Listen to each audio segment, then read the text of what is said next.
Hello, and we're back for another live stream. I'm here with Felicia. Hi. I know her. We've worked together on Smosh. For those of you who haven't heard that story multiple times, but and then we also work on random projects. Right. Here and there. Here and there, we worked on a number of different music videos and then other little side projects. Yeah, I was just talking about that one weird recording machine we made.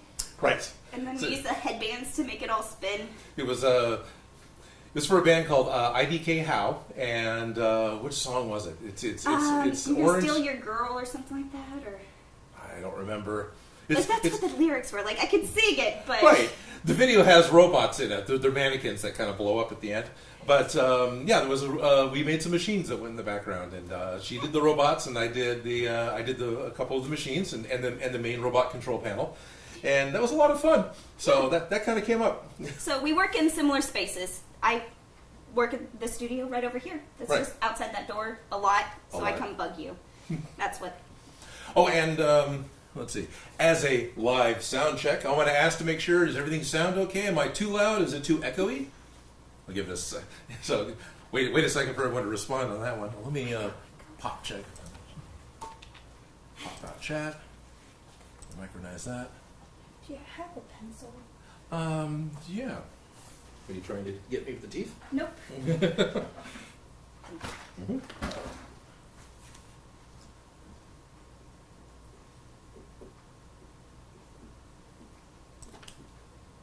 I got a perfect from Seal Dog. I'm going to assume that is, it's perfect, great, sounds great, good to hear. We've actually got, normally when I do my videos, I've got a wireless lav that I wear, a little lavalier microphone. That's what newscasters wear. It's actually a broadcast level microphone. And I'll fix it right here. For the live stream, I've ended up putting a pair of them. There's one on that camera, and there's one on that camera. So there's one right over there, and there's one pretty much right over there. That way it's pointed at us, and hopefully you get a little bit of a stereo effect, but it was a lot easier than yesterday or the first time where I was trying to toggle mics because we were standing too close to each other. I don't know. I'm not an audio guy. I build props, and that's what we're here for today, right, is to build props and talk about stuff. Pretty much. Pretty much. It's going to be a lot of talk about stuff and just a little bit of building. It's going to be a lot of rambling for the next couple of hours, 2 hours, because that's kind of what we end up doing. And we're almost done. We're almost done. It's close. It takes a lot of time to do the little parts. Just it does. And paint, and wait for paint to dry, and then wait for glue to dry. Right. At the end of the last live stream, I promised myself I would cut out the rest of the parts for... This is supposed to be the Loki gag from the end of the first Avengers movie, right? They finally capture Loki, and Thor's going to take him back to Asgard with... it's not in the shot. With the thing that you can't see, because it's right up here on the shelf. The Tesseract containment unit. But I promised myself I'd do that, and instead I built this Gundam robot costume. I don't know if you guys have seen it, but there's this... Those legs were super involved, and I didn't touch this project, so now I'm going to try and do it again here in the live stream because, well, that's kind of what it's for. Yeah, no, there's a lot to the process that we just don't talk about. Right. Thinking about it. Thinking about it. I spent, so I'm getting ready for next week's video. I'm not going to disclose what I'm doing here. It is Marvel again, but I ended up spending a good hunk of the time yesterday trying out a new idea on how to cut foam with a bandsaw. Completely failed. Isn't going to work. I mean, it kind of works, but doesn't give me the repeatable results that I want in order to attempt doing what I want to do with it. Is that the new... That's all the crazy... Yeah, I saw the sign, and I realized that it's okay to cut fingers on that, because technically that's meat. Technically, yeah, that's partly why I put it up there. So I bought a new blade for the bandsaw. They make blades specifically for cutting foam and for cutting cardboard. Basically, it's a bread knife. If you guys have seen the big scalloped serrated bread knife, that's what the full bandsaw is. And it cuts wonderfully. The foam still isn't perfectly flat smooth, but it looks like... it looks a lot like the wooden dowels that I see and the edges of the foam that I'm seeing that when you buy it. So I was excited about using that to try and cut knife edges on, right? Making foam, swords and things. But and it mostly works. But I was trying to create a greater angle. So okay, let me whole thing. What am I trying to do without actually, pointing a camera at it? Bandsaw table can only tilt to 45 degrees. So if you go to cut, say, a sword edge on the bandsaw at 45 degrees, you flip it over to the other side, you get 90 degrees, so it gets a very steep. But I want at least a 60, which is what the foam dowels are. I was trying to get a 70 degrees, something that's way more out there. Yeah, at that level, with the bandsaw going down, there's enough force. It keeps pushing the foam down the extra ramp that I built, and I like your Jimmy rig setup there. Thank it you. looks like I know what you were going for, but I could see where it would. Yep, yeah, it does. And then also, I don't know if it's the blade or what, but with the wood cutting blade, it probably is the blade. The wood cutting blade, it's got curves, right? So you've got your bandsaw blade, and each of the teeth stick out a little bit from the sides, right? So the wood can move through it because the blade is actually cutting a little bit wider than it actually is. This blade doesn't do that. This blade is only cutting as wide as it is, so the motion of the blade going by grabs the foam and curls it a little bit, which kind of kills the sharp edge. The sharp edge. Yeah, when I'm going for an angle that steep. 90 degrees, oh, it's great. Oh, man, it's fun. It was a cheap blade. Shipping wasn't cheap, surprise, but anyway. So that was my side thing yesterday. Yeah. Yeah. Yeah. We need to paint this. We need to cut out some more pieces. What we need to do is cut out a few more pieces. I bet there's probably should pay attention to the chat too a little bit. There's a few more pieces in the bottom here that need to add on. Right, there's a couple more pieces that go here, and then there's a little side panel that runs from here to here. I'm looking at the monitor, not what I'm talking about. No, I'm looking at the monitor. And then a bigger one that runs up here, and that's got a little bit of detail on it. Not a whole lot, but just a little bit. And then it's all painted just silver and gold on top of the black. So the painting is actually pretty easy. But I got to cut some parts. I'm going to grab some foam and start cutting parts, and I'll let Felicia look at any questions you're doing. I know that at the end of my videos I request, hey, send me ideas for props, and that's going to happen in the chat, and that's fine. I'm not going to tell you guys not to do it, but it's not my habit to address all the, hey, why don't you build, because that would be the whole stream, right? That'd be fun, but not that fun. So, Odin, how much foam did you use for the Blades of Chaos?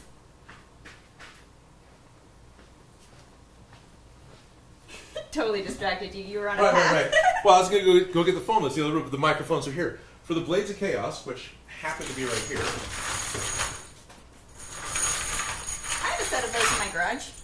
Yeah.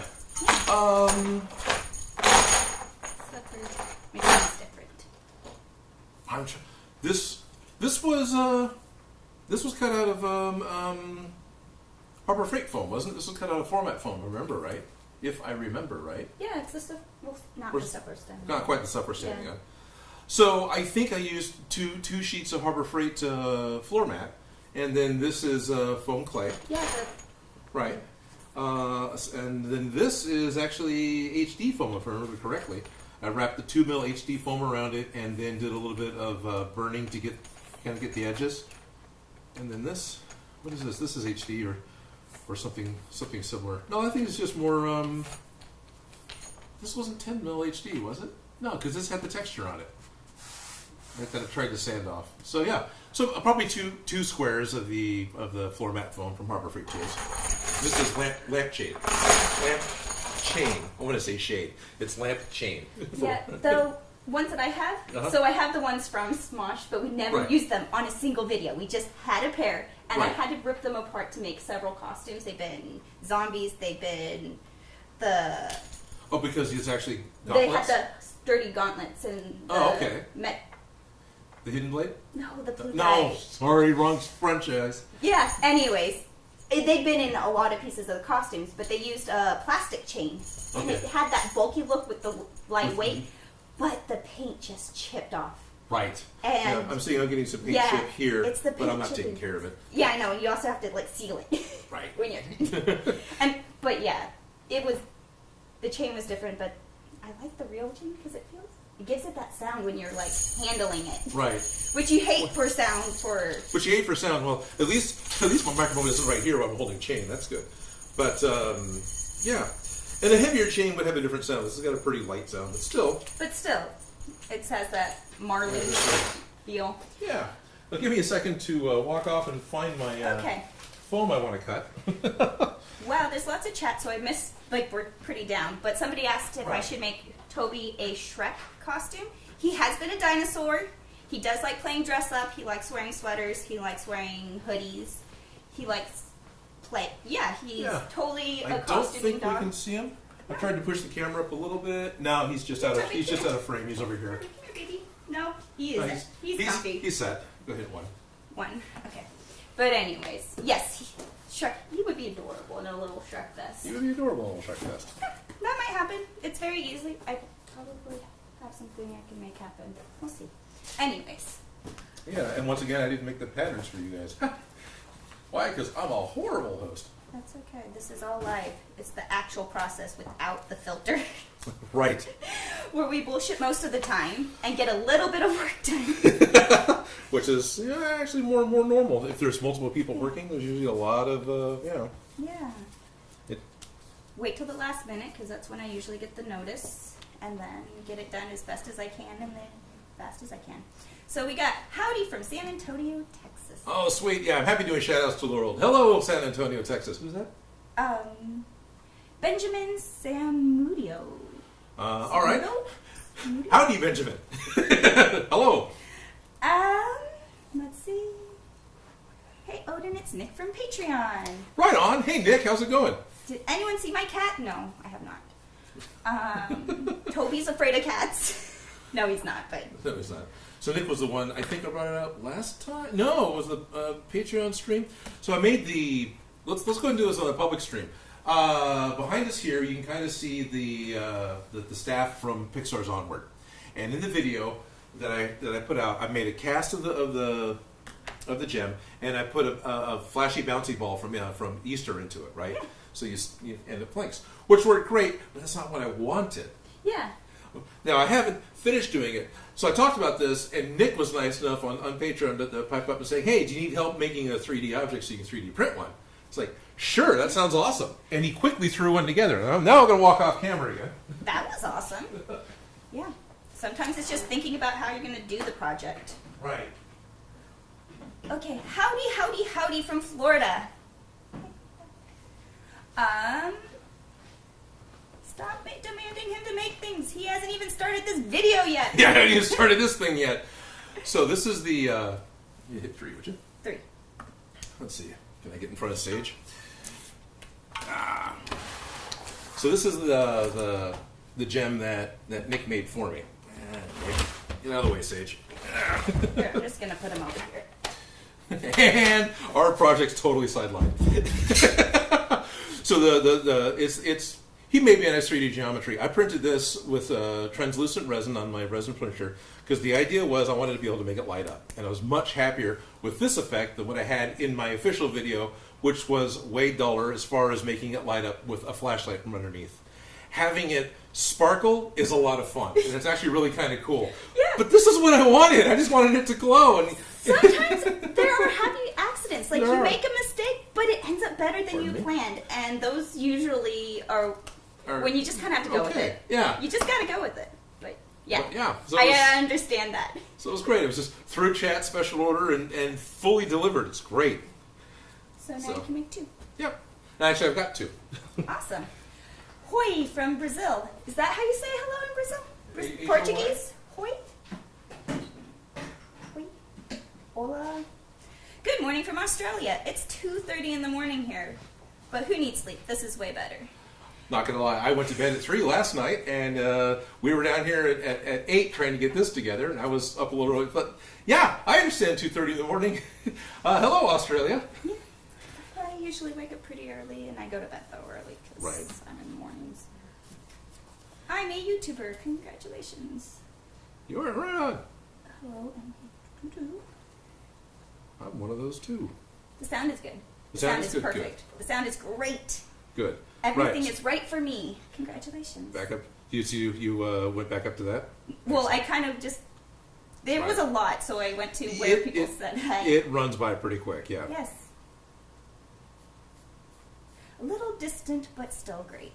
That's, yeah. Well, we've got the microphones on the cameras, so it's instead of on us, so you're getting a lot more room noise in it. Okay. From Tony the Tiger, it's great. Okay. Probably should pull up. I'm doing this from memory right now. drawing out what I want to cut from. This is a strong back foam. This is the foam that I use for making the Pit Boy and a bunch of other stuff. It just misses. It just comes pre-sticky, which is amazing. It's adhesive. And it's not the adhesive foam you get at a craft store. The adhesive foam you get at a craft store is great for crafts because it's going to live in the fridge and get thrown away, right? Yeah. This stuff is actually made from what you want when you buy the stuff at the craft store. Because this is the grade of EVA and the grade of adhesive is used for replacing pads on random orbit sanders. So this has got a much better... So how does it... Yeah, not bad. Not bad, so it's peeling a little bit? Yeah, but...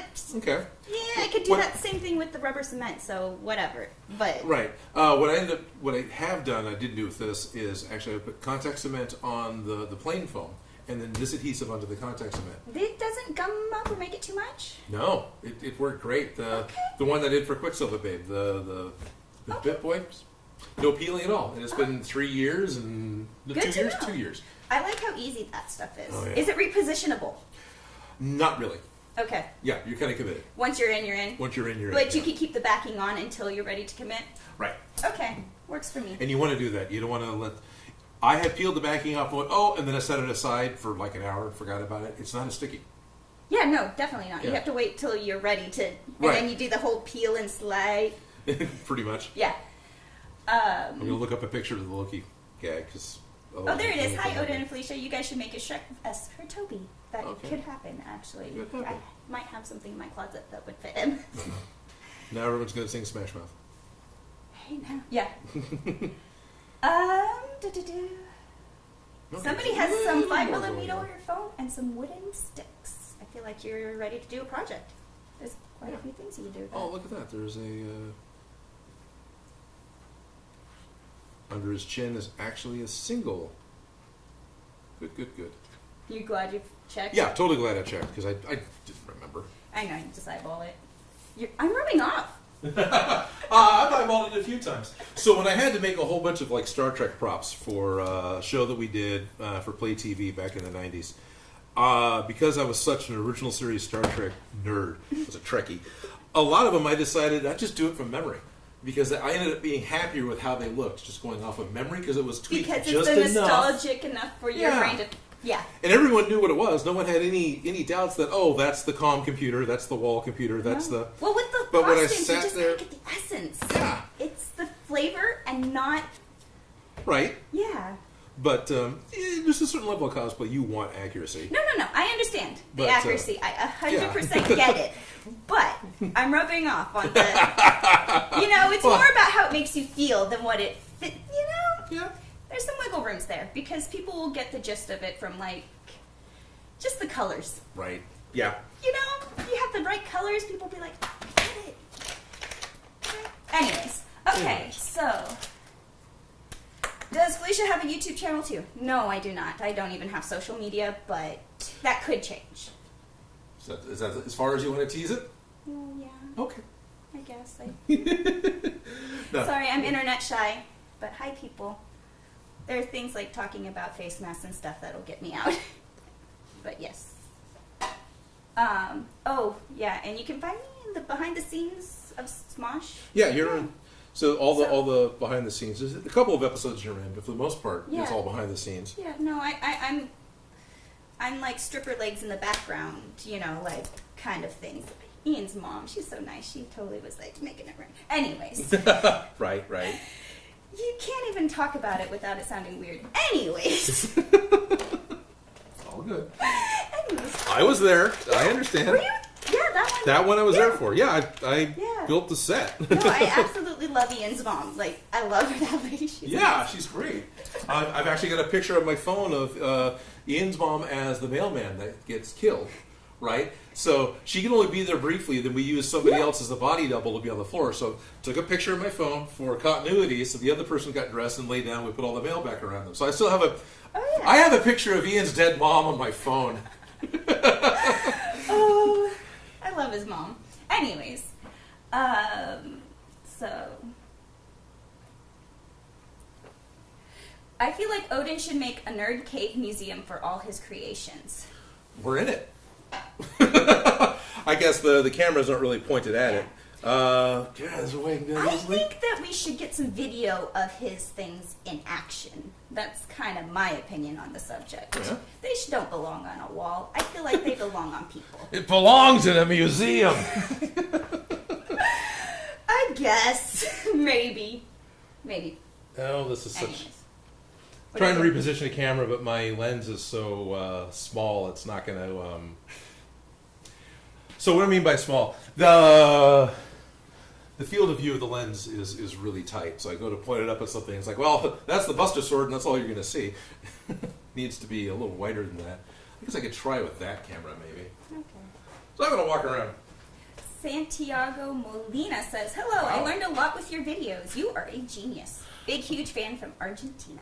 Hello, Argentina. Santiago. Thank you. It's Odin's Cave. Odin's I Cave. think you need to make like a giant penny. I think you need a penny in The here. giant penny. What is it? The Bat Cave? There's always 2 items in the Bat Cave. Uh-huh. There's a giant penny and a T-Rex. No, I thought it was Robin's suit. Oh, there's Robin's suit. Okay. Okay, but yeah. All right. If you want, let's see. Hit 2. 2. I'll try to avoid the light, but yeah, it kind of goes up a little bit there. So there's some of those items, and then let's see.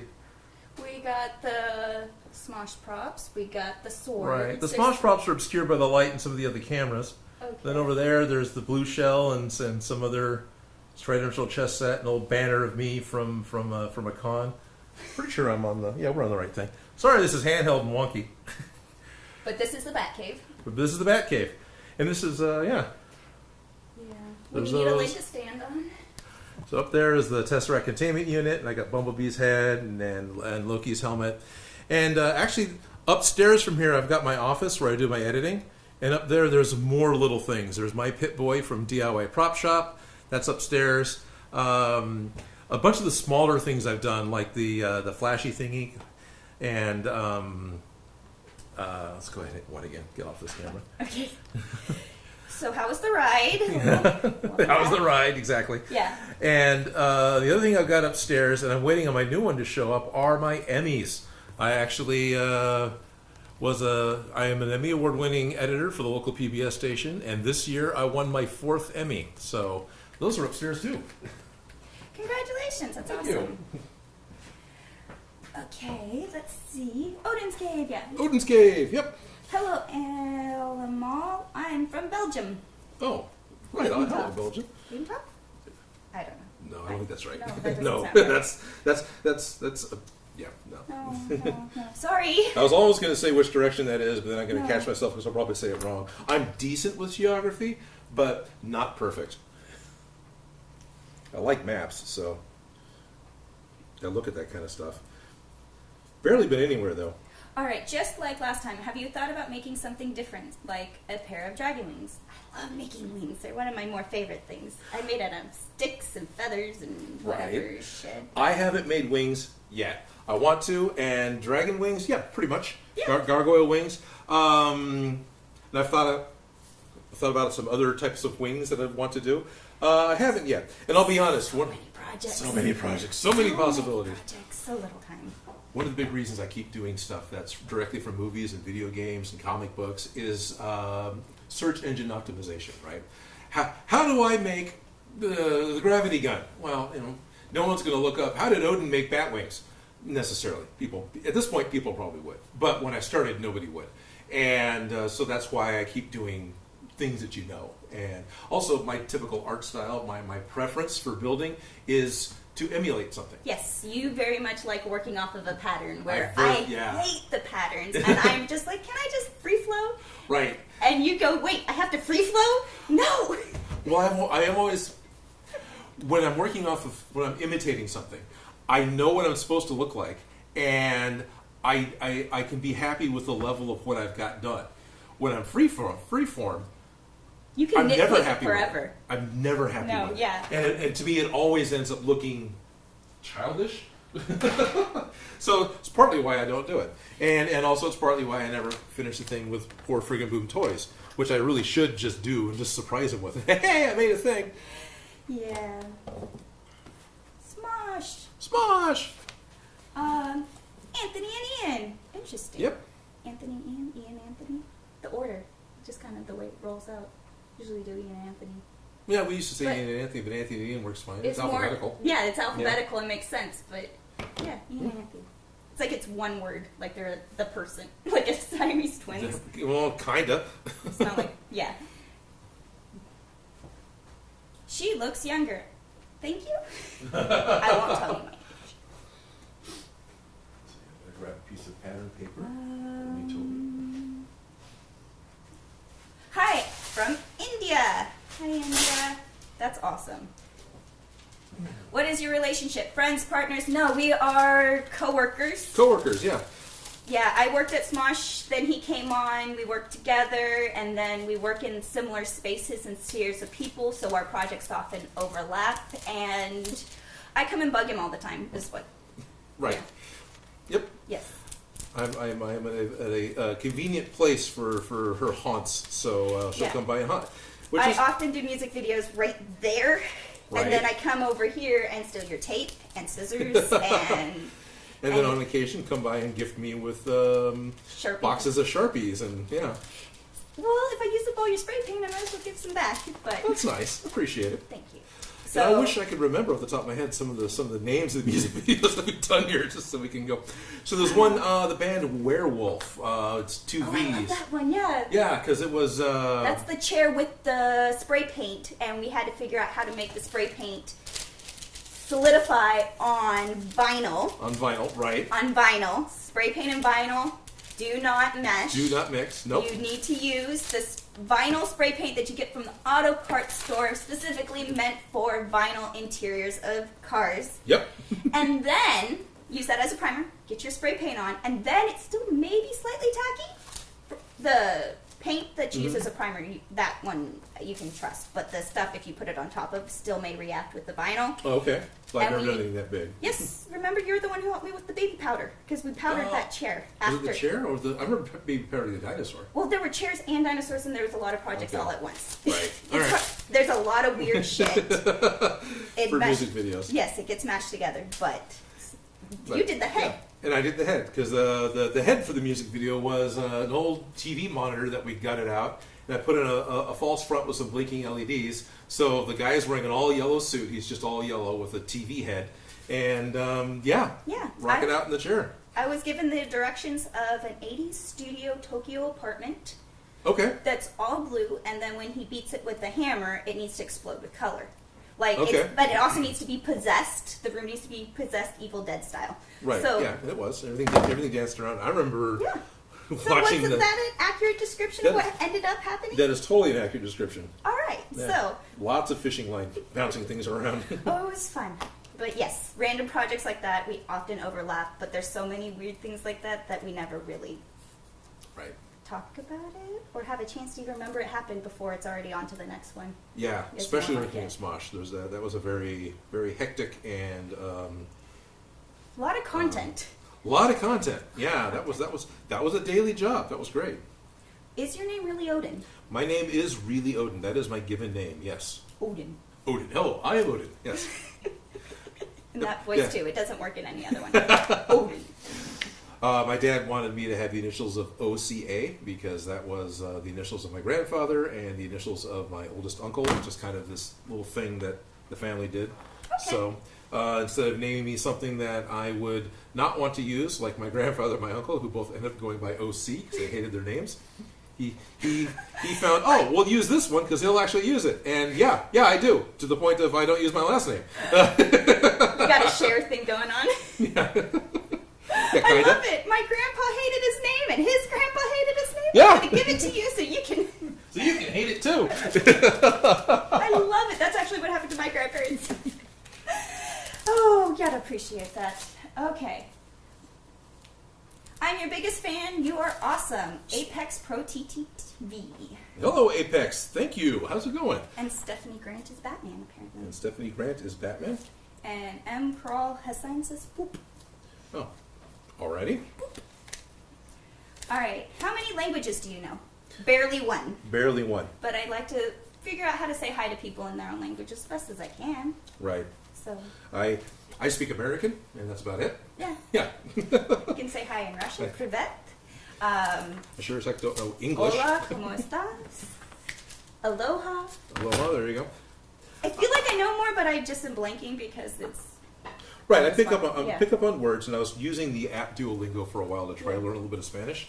I can read Spanish pretty well. I can't pronounce anything.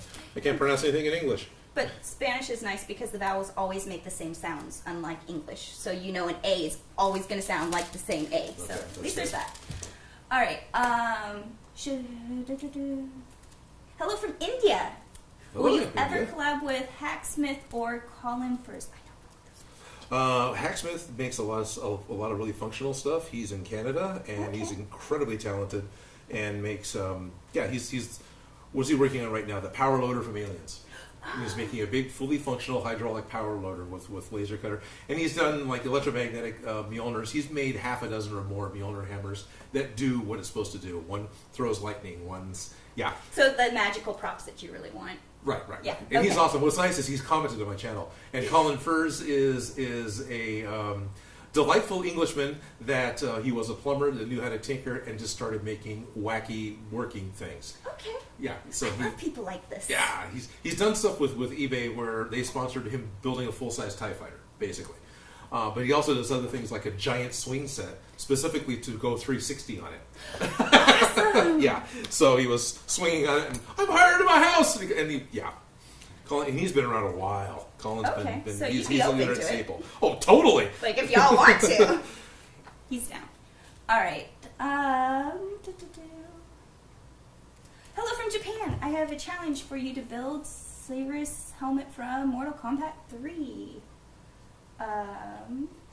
Wolverine claws and bones. They have lots of requests. I've been Yeah, there's seeing lots of those requests. But Yeah. hi from Japan. Hello, Japan. Hello from India. So I'm still just trying to figure out the bottom chin panel because it turns out my memory was faulty. The bottom chin panel is one piece. And now you have to figure out the And I'm curve. trying to figure out the curve, yeah. Which Could you just dart it? And then it squishes together into the I legs? could. I was trying not to. Okay, you're avoiding. All right. It's a small enough piece. I don't think I need You to. can just smush it? Yeah. Okay. With the right curve. What's your favorite weapon build? My favorite weapon build, probably the gravity gun. That one I'm really happy with, and then of course I'm really happy with like the Buster Sword. But I'm a Half-Life fan, and the fact that I finally got the gravity gun built, and I think it looks right enough for me. Right, it doesn't look like Vulcan props, but it's Odin Makes, and I'm really happy with it.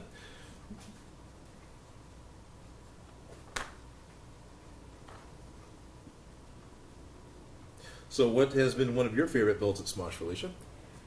Can you think of one? Can you remember any? Oh, I know one that you enjoyed, and it's actually coming around again. Now, I can't remember who the actress was, but I was just reading that somebody famous got cast for Mrs. Frizzle. Oh, but that's not a prop. Well, No. technically I wasn't props though. But Right, you were doing dresses, and that was an awesome dress that you made.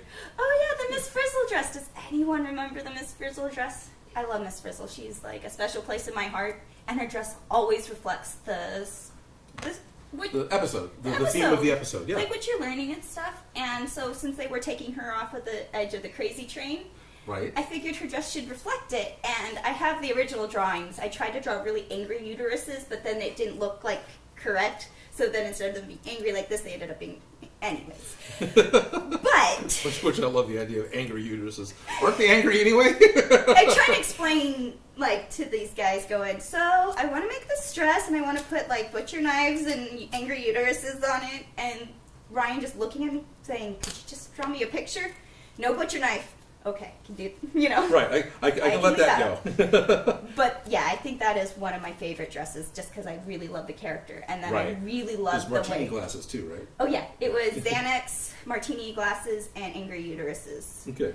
You know, you can guess what the subject matter was. But Right. anyways, oh my gosh, Ian did such a good crazy, like, that one was one of my favorites. I can't lie. Okay. Hi from Belgium. Hello, Belgium again. Or I want waffles now. waffles are good. Belgian waffles. But I don't like the Belgian kind. I like the little thin, crisp, kind of crunchy kind. Okay. But I will have Belgian ones because I have a Disney Princess waffle maker that makes Belgian Oh, waffles. there you go. I think I need to turn the AC down a little bit. My pieces keep flying away. Yeah. Plus, you're probably freezing. Oh, I'm fine. Okay. Yeah. Well, that's the temperature. Yes, like Magic School Bus, whoever asked. Yeah, Magic School Bus. Yes, Magic School Bus, Miss Frizzle, Wow. parody dress. Neither one of us ever said the name of the show. I only worked at PBS. You gotta love the Magic School Bus. Yeah. The Magic School Bus? Magic School Bus? Are there any failed projects, like just no, didn't work out? And if yes, what are they? Yeah, of course. For the show, very few, because I'm on a schedule where I have to get something out every week, right? So when I have a failed project, it's because I'm gearing up to try and do like a T-51 power armor helmet, only to find out the internet is bashing the snot out of Fallout 76. Well, I don't want that kind of fallout on me with my channel, because I want to put that much work into doing a prop only to have it completely flop and get a whole bunch of hate because of the game. So that became a failed project because it never got started. I also, right around the same time, I started collecting the pieces to do Chewbacca's bowcaster. And because I was excited about doing that. Chewbacca's great. One of my first costumes, I was 7. Yeah, you told me about that. Yeah, it's all the previous live stream. Well, same thing happened. The solo story starts to leak. We start getting a whole lot of information. There's a lot of hate flying around the solo story movie, the single Star Wars story solo, right? And so same thing. I put that back on the shelf. It's like, I don't want to do this because I don't want to put that kind of effort into something that gets hate. And then I realized, oh, he doesn't even have the bowcaster in the movie. And boy, would everyone have been happy to point that out to me. He doesn't even have the bowcaster in the movie. So both of those things will probably happen. Not anytime real soon, because I actually at this point don't think about them because I started it. It's on the whiteboard of list of things in the background. Right. I've got a Google Doc with a list of stuff to do. Yeah, it's a list. Yeah. Then my garage, before I had the deadline of having to make something every week, my garage was full of failed projects. Yeah. A big part of building for me is the problem solving. I know you're probably trying to answer it too. No, I'm listening because everything looks so perfect, but the reality is there are plenty of failed projects. There's plenty of failed projects. So before I had the deadline of having to have something done every week, I would start a project. My favorite part of the project process is the problem solving. I like puzzles, right? I grew up with all the different kinds of puzzles all around, and so I see this as the same way. And when I'm just doing a project to entertain myself, once I've solved the problem, I don't care anymore. I know I can paint it, whatever, next! And so I had a garage full of projects that never got finished, which, grew to be a pretty big problem. And then I got married, and we still haven't quite excavated the garage, working on it. One day, my wife's dream of unloading groceries out of the car, not in the rain, will actually happen. And I can agree, it would be really nice to do that, because I help her do that. I'm not trying to say that that's the only thing she does, but that's just the complaint of, I want to get out of the car when it's raining and not get wet. And I don't want the car to sit in the sun. So, yeah, all right, I get that. So, eventually, the car will park in the garage. My dad was a mechanic. We never had access to the garage. It was his space. But that was my dad, yeah. Yeah, he had his little narrow path. Anyways, yep. So how about you? Well, most of my field projects made it to air. Same thing. You didn't have a choice. No, I had 2 weeks to get anything done. Like, I find out about the project, you have to get it done. Maybe a prep day if I was lucky, it was such bam, bam, bam. I need a lot of weird shit in a very smashed amount of time. And then Smosh, they had this interesting aesthetic about them that they didn't really give a shit if it was shitty. And in fact, they kind of preferred some things to be on the more homemade. Yeah, at first they did. Yeah. No, it was part of their aesthetic, and I really kind of appreciate it. So I really tried to keep that and just keep going to the next one, If something didn't work, we just moved on to the next one. The next joke will land, the next project. But I feel like the biggest failure probably was Captain Man or whatever. I was thinking generic, it was going to be. Yeah, generic superhero.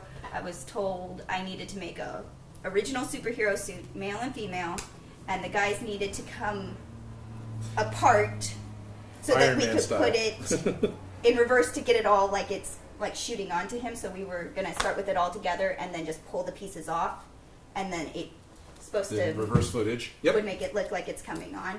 And so I have 18 superheroes to make at least. At least, yep. I have 18 scenes in that episode specifically. Every superhero ever? Every superhero ever. There were at least 18 scenes in that, and each scene had multiple superheroes, and Yep. not every superhero is the same, so I had a lot of superheroes to build. Yep. And that one was an all-original one, and I couldn't think of a way to make it cheaply, easily, and quickly to do all of that, and so I ended up making it out of foam core. Mm-hmm. Metallic foam core, right? Or was it No, painted? I used regular foam core, but I painted it with auto body paint, Oh, so that's it's what it was. sparkly. Okay. Right. Oh, that was the biggest pain in the ass, but it happened. We moved on from that. Right. There's actually But a great yes. behind the scenes video on that one with Shane walking and all just falling off. Oh, yeah. Oh. And that was the first time I got to use Warblow was on the girl version of it because it needed to cover nothing. Right. But, Yeah, because it's Yeah. the D&D joke. yeah. The guy's plate mail, he's covered from head to toe. It looks like a wood-burning stove, and the female's wearing scale mail Tactical bikini. heels. Yeah, tactical heels, exactly. Tactical heels.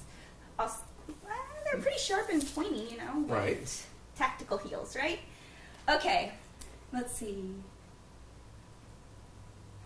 You made anything from the Doctor Who franchise? Yes, I made Tom Baker's sonic screwdriver. Which was my first Doctor. And out of the original Doctors is my favorite Doctor. Because it was the first one I saw. That was the episode with it was the one episode with the plant creature. There was the one episode where there's like a giant moss plant creature growing on the outside of the house. I can't remember the name of it right now, but I just remember I was over at my uncle's house and he was watching it, and I'm watching this thing, and he was concerned I was going to make fun of it. I was just totally into it, and yeah. So when Tom Baker changed, I was like, "Who's this guy?" And then I got to start looking things up. Pre-internet, right? So it's a little harder to look things up. And, oh, okay, I get it. Toby is like right on my feet. Hello from Maryland. Maryland.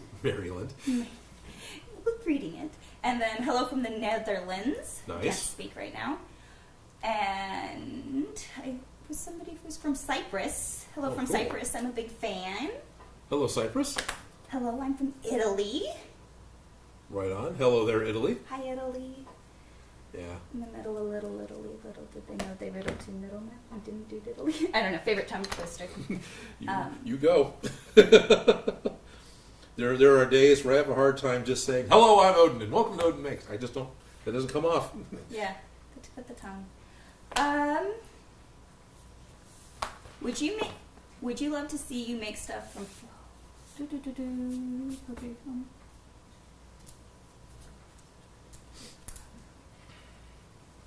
I know you're a busy man, but have you ever thought of doing a book of props you've done or techniques about cosplay? No, you're a busy man. The book ideas has come up a couple times. I actually had somebody talking to me about it once very early on. But as a publisher, they became afraid that since I keep doing things that are from movies, it would be a copyright nightmare. I'm not against the idea. Been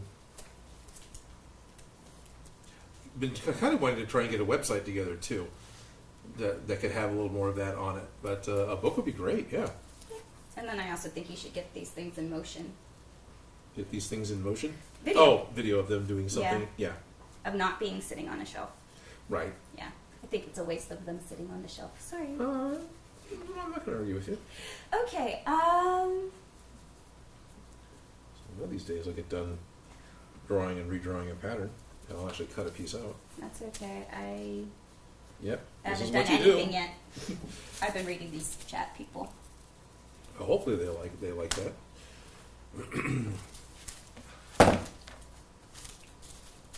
But seriously, this is what it is. This is as much work in progress behind the scenes. Usually I spend less time chatting because I'm the only one here. But yeah, this is how I spend my days.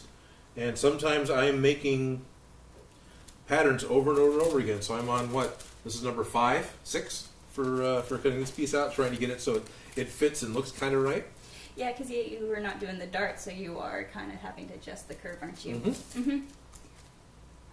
Yeah, because hello I'm from trying Tennessee. Hi, to Tennessee. make hello Tennessee, trying to make parallel lines on a curve. Well, that's would help right there. Well, sure, yes. Oh, by the way, you guys, last time I showed you my favorite French curve, I found it is a number 17 French curve. This is? Yes. Oh, okay. So. Oh yeah, you got your book. I have my book. I have books. Yeah, books. We have charts and graphs to back us up. There we Which go. number do you poke? For that, you're going to want 4. You'll probably come a little closer to me. There we go. But my favorite French curve, number 17.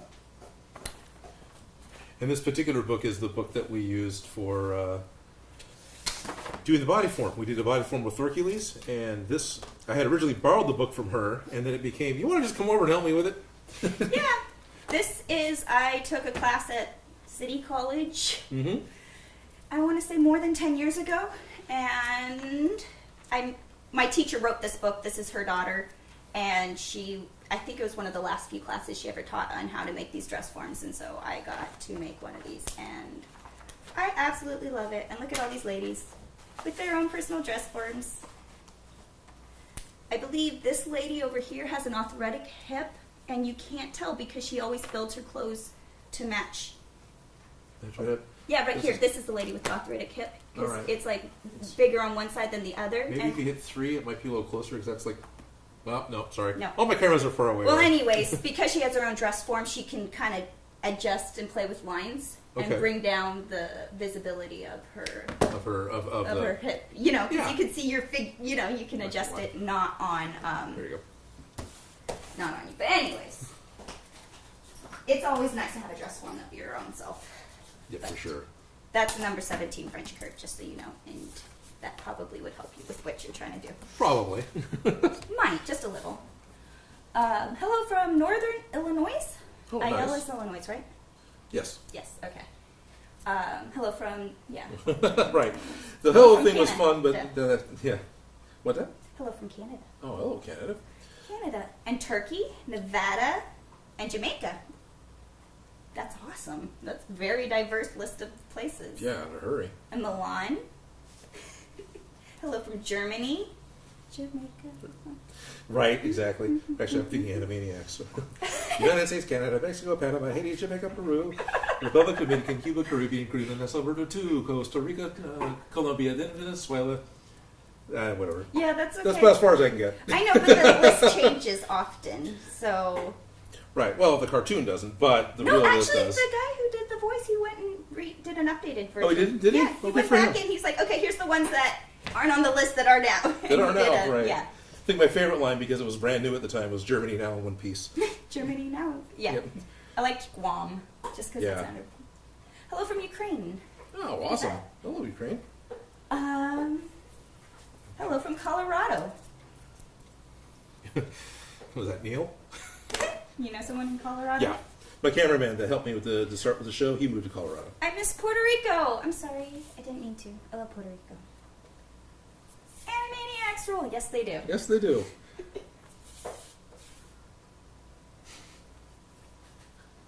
It's one of the few. Odin, I would love to hear more about your GWAR costume. Hear more about the GWAR costume. Have you not heard enough? More GWAR stories. All right, what's new with the GWAR costume that I haven't done before? Now it's fully functioning and people get to wear it and see how heavy those feet. That's the Gundam costume. Gundam GWAR, sorry. Yes, no, GWAR. No, yes, GWAR. that's the other one. That's the one. The ones you have photo. Yeah. Yeah, that's the one from a long time ago. Yeah. Right, because I've only really ever talked about the GWAR costume mostly on the live stream. There's a little picture of it in like the facehugger video, I think. Oh yeah. Sure. Let's see. One of my favorite things that I can remember with the GWAR costume. So, GWAR, for those of you who don't know, is kind of a heavy metal punk band, rock band. They're more heavy metal than punk. I just kind of throw punk in there. And they have a very caveman look to them, kind of. And a better description is, if you were to take the original look of the Kiss and mix it with, say, the Muppets, with a little bit of like Citadel miniatures thrown in, that's very much the look of GWAR. Just big feet, big hands, big heads, because the guys are wearing big foam costumes. And for the most part, they're wearing around loincloths or spiked G-strings or something, because it's just GWAR. That's what they do. And they're huge theatrics. They're the scumdogs of the universe, and they hate humans. They're stuck on Earth because they've been banished here. So they're constantly killing humans on stage. They bring out this big puppet thing of a human, take their foam swords, make it look like, they cut the puppet head off, right? The operator's obviously safe. And then they pump tons of fake blood, which is pretty much just food coloring and salt water. Salt water, not corn syrup? No, not clubs. Because I was just imagining a Yeah. I get anxiety when they say the word blood because every time. Well, you want corn syrup to make it flow right on film. But if you were to use corn syrup, the that clubs would would not bring you back. No. Like salt water too. Like, how do you get it that? Is it a deep red? No.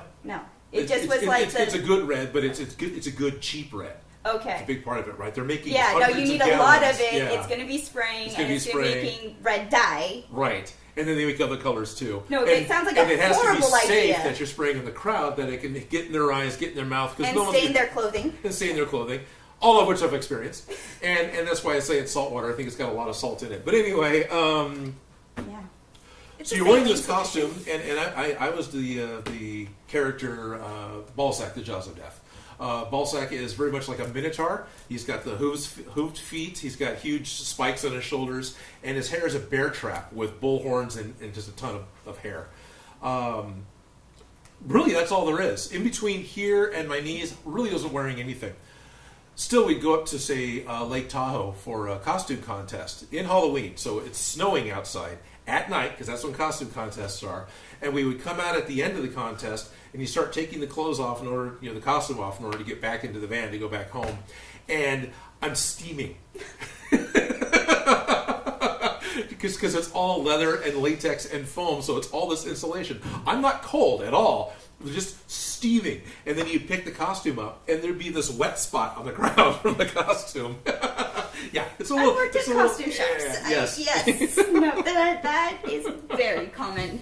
Feathers, foam, leather. Right. Yeah. And that particular Halloween costume contest we went and did, it was 97, 96? We showed up, and somebody else showed up as the Kiss Destroyer album, right?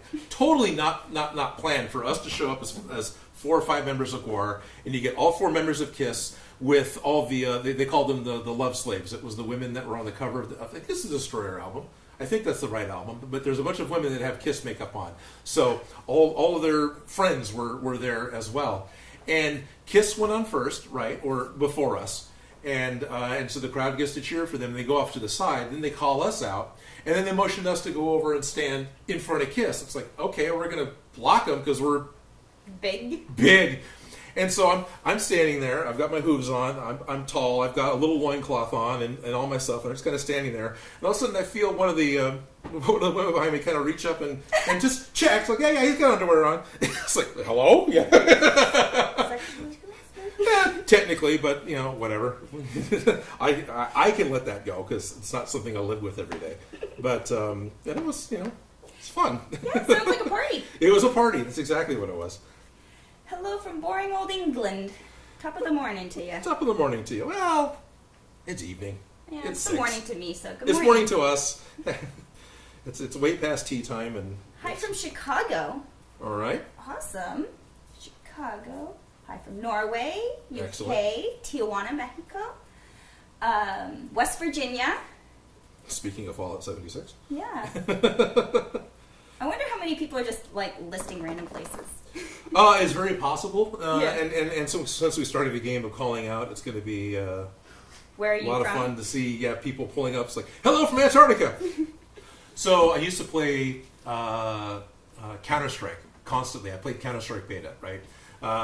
Living in an era of the LAN party, we would get together and play Half-Life Deathmatch, and then play Counter-Strike, and then find out that, hey, we can play Counter-Strike online because this internet thing started. Those interwebs. Yeah, those interwebs. And I played that game so much because it was a 5-minute game. It's like instant gratification. Playing, I'm dead. Oh, so what? 5 minutes, I can play again, right? I love Counter-Strike. I don't touch it now, but I did at the time. One particular game, there's another friend in the house, so we had 2 computers in my place, and then we connect to go play with others. Someone else decided that he was going to change his name to American Badass. And we both go, okay, sure, but and so for whatever reason, my friend Nick decides I'm going to be Armenian Badass.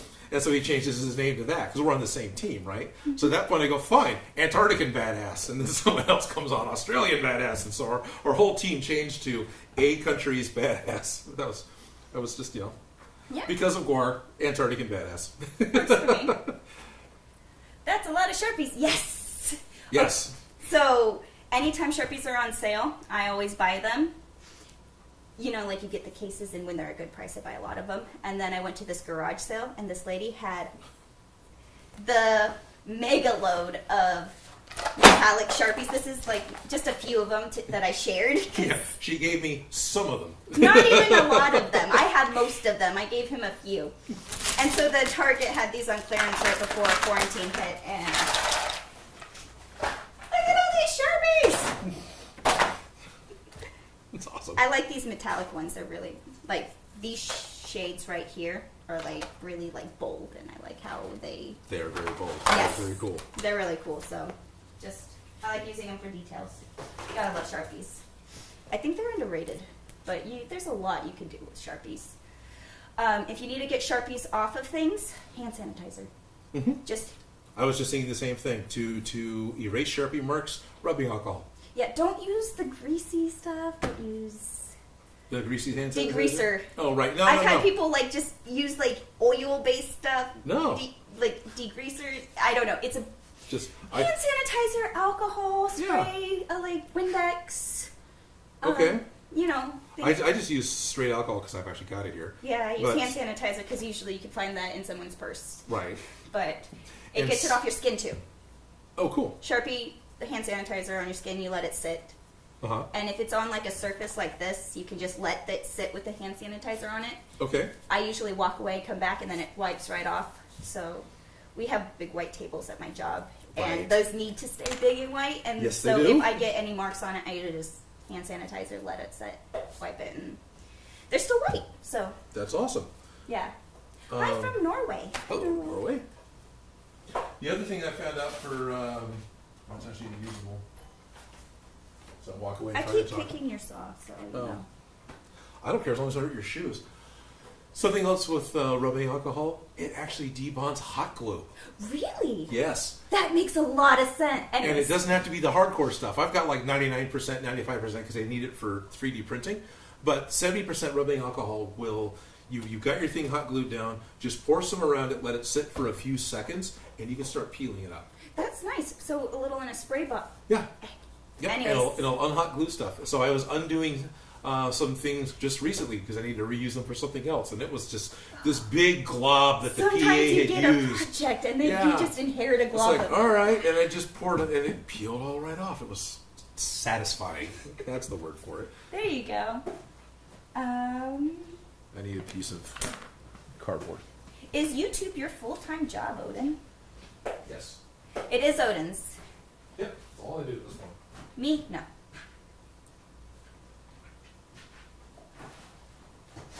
Hello from Wales. I heard that's different than,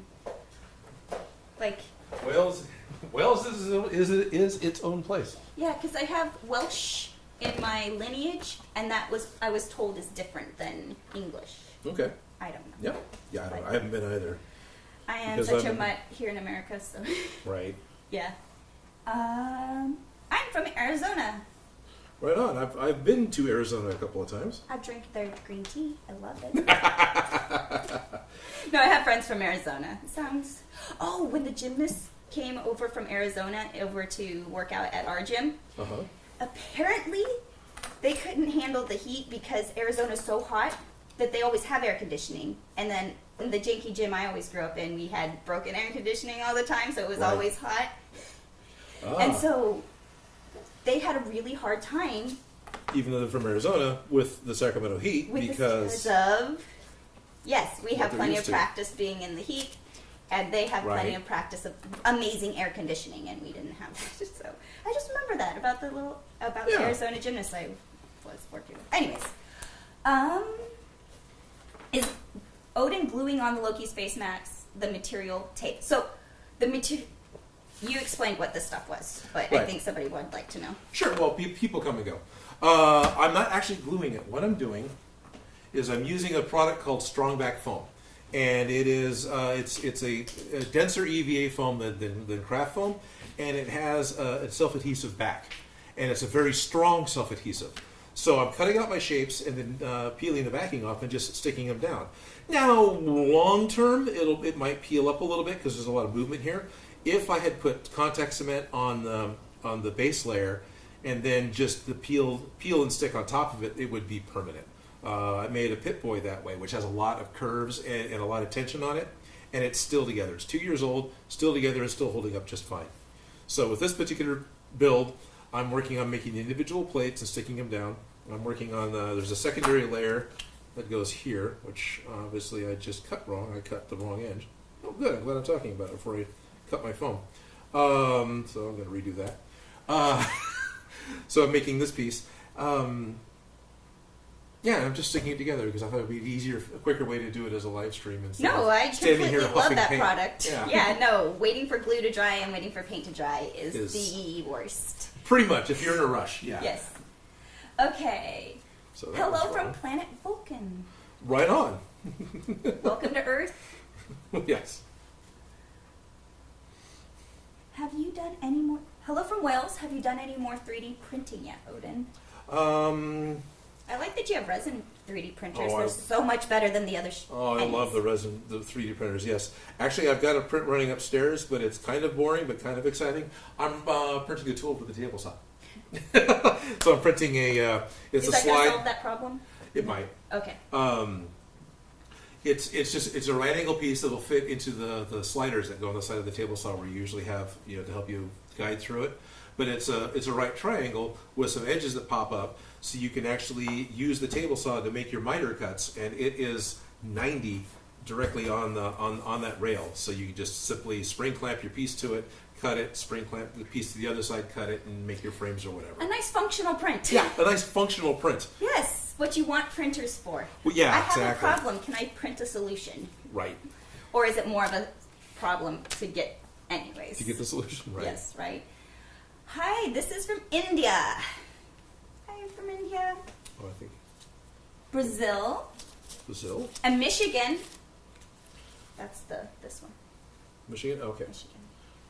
So other than that, no, I don't think I have any other 3D prints happening. Let me be honest. I have another 3D printer that I got a while ago. I haven't finished the video for. It's the Longer Orange 3D printer, right? Longer is the brand name. Orange is the type of printer it is. It's actually a really good printer, 3D printer. And I was printing Scott's visor, but I just haven't finished it for the poor guys. I think they asked me to do a review because they were running a special. I think their special's very over. But I kind of need to finish that video. The printer was kind of cool. So a big thing with the resin, I'm looking at it, it's right over there off camera. A big thing with the resin 3D printers is that the resin is activated by UV light. So they always have this case that goes over them that's usually acrylic, because acrylic is naturally a UV inhibitor. Well, this one, the orange case that goes around it is laser cut, and it has those laser fittings, laser cut telltale fittings that put it together. And then it literally has like silicone rubber bands that go around it to hold it together. And that's how the case goes together. And at first I was like, what the heck is this thing? This is like janky. No, actually it works just fine. There's a reason they came to those conclusions. Yeah, there's a reason. It's easy to ship. It's actually not that bad. I think once I do the video, and I don't need it to be where it is, I'm probably going to glue mine together. But no, it actually worked really well. And it was I actually like the products it's been producing, because I always talk shit about all the little. I'm like, yeah, what is this? It's gonna flake apart, or but the resin, it actually makes solid. It actually makes functional things without as much texture. Right. And I very much appreciate that, and I like where that technology is going. Yeah. Where I'm not as big of a fan of the filament, although I am kind of tempted to get one of those filament pens, just for pure. I want to play with it, but. Yeah, I don't know if I could freeform anything with a filament pen. I am way impressed with the guys that do that, because there are channels for that. Yeah, but I just love the fact that we get. Anyway, so the control that could potentially offer, but it's still the same hiccups that these machines are dealing with, and now not in an encased, closed, computer-controlled environment. Right. I'm actually making a space in the shop to put my 3D printers because my shop is not temperature controlled or dust controlled for the 3D printers to work reliably. Yeah. And I don't want to take them home. There's no space for them at home. So actually rebuilding a corner of the shop, that's going to be a project for the next month or so. So the 3D printers can set up there. And Joe's going to set up to do more airbrushing, which I'm kind of excited about because he wants to do all sorts of all-clad airbrushing, which is a really good chrome. Oh, okay. Yeah. That's where I've heard that before. But that makes sense. Okay. Okay. Wow, a lot of comments since I looked at the screen. I'll let the pen open. Hi from Switzerland. Hello, Switzerland. That's awesome. Like. Yeah. Well, it's evening, so yeah. You know, it's evening, early evening. It's a great time for Europe. There's from Salvos Dese Lardo, Texas. I can't pronounce the name of their city. I'm sorry, but from Texas. Hi from the inside of a hot glue gun. Oh, right on. Must be hot. Yeah, exactly. I hear those places are hot. This is what it was, a hot place to hang out. I don't know. Show the progress. It's not interesting yet. It's what crafting is. Yeah, there's a lot of talking. What's hit 2? I don't know. Hit 2. Okay, here. There's the progress so far. So there's the progress so far. So when I started today, I only had these 4 panels on. I spent a lot of time figuring out this lower panel because that goes around the chin. It needs to have the right curve so that it doesn't bow and that it also fits that shape without having to add a dart. So, right. Yeah, because it's curved at the chin. I was trying to keep the lines parallel. They're still not, but it's close enough for me. Yeah. So that's kind of where I'm at. And then right now I'm cutting out a panel, making the pattern piece that goes here because it's got a bigger piece that'll end up being painted gold that fits on here that has some cutouts on it. Yeah. But this is, I think, one of the last pieces to put on. I'm going to actually start painting it. Yeah, I can't wait to paint. I like painting. I'm going to totally I don't like paint waiting for paint to dry, but I like it. Oh, painting. you can totally paint it. Okay. Don't forget to put us back on one. How do you store your cement glue in VA? Anyways, but I'll show you where's your glue? Isn't it right here? How The do I- rubber cement? Your glue? How do you store your glue? Texas. I opened. I'm looking for the question here because you kind of blurred over. Oh, I just mumbled. How do you store your cement glue in Virginia? Store. How do you store cement glue? Huh. So I was just going to show you how you store your cement glue because we have a couple little different ways. Right. Well, I've got it's. This is a chemical resistant bottle for that I picked up at Tap Plastics. That because if you use a regular like ketchup bottle, the glue will actually melt it. And then I also have it's called a glue pot. This is a leather working tool. So this is a Teflon top and it's an all zinc pot. It's sealed around the bottom. You let it seal itself, and that way it actually will last a little longer. And then you got a bunch of boogers. Got a bunch of boogers. Because it's the volcano top, it does a really good job of trapping most of the fumes. I've noticed a lot less painting out of this instead of painting just out of a paint can. So most of the time... And you extended your handle. The handle's the same. I just put a cork on it because... to make it more comfortable. Yeah, this was just way too... For doing, harsh motion, this is just... Yeah. Highly recommend... If you've got old hands, highly recommend putting a cork or something else on. So that's how you store your... That's how I store it. Over there is the gallon paint can because this glue I buy by the gallon from Ace Hardware, and that's just a paint can.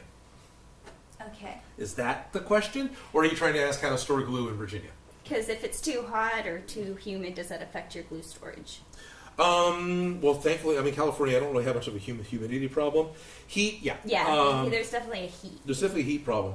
That glue pot does a really good job of storing it.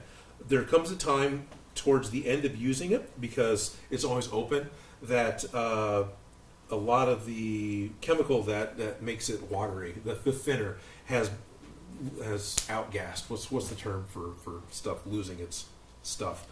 Science lessons. Science lessons. So what I end up doing is evaporation? actually evaporation. There you go. What I end up doing is recycling it. I'll take the thick glue that's in the glue pot, literally just pour it right back into the can. I'm contaminating my stock, but whatever. I'm going to use it all anyway. And It's then yours. I've got a little like painter's pour spout that I put on the can and then pour it back into the glue pot, and that does a really good job of thinning it out again and making it easy to use. Yeah, no, it makes complete sense. Hi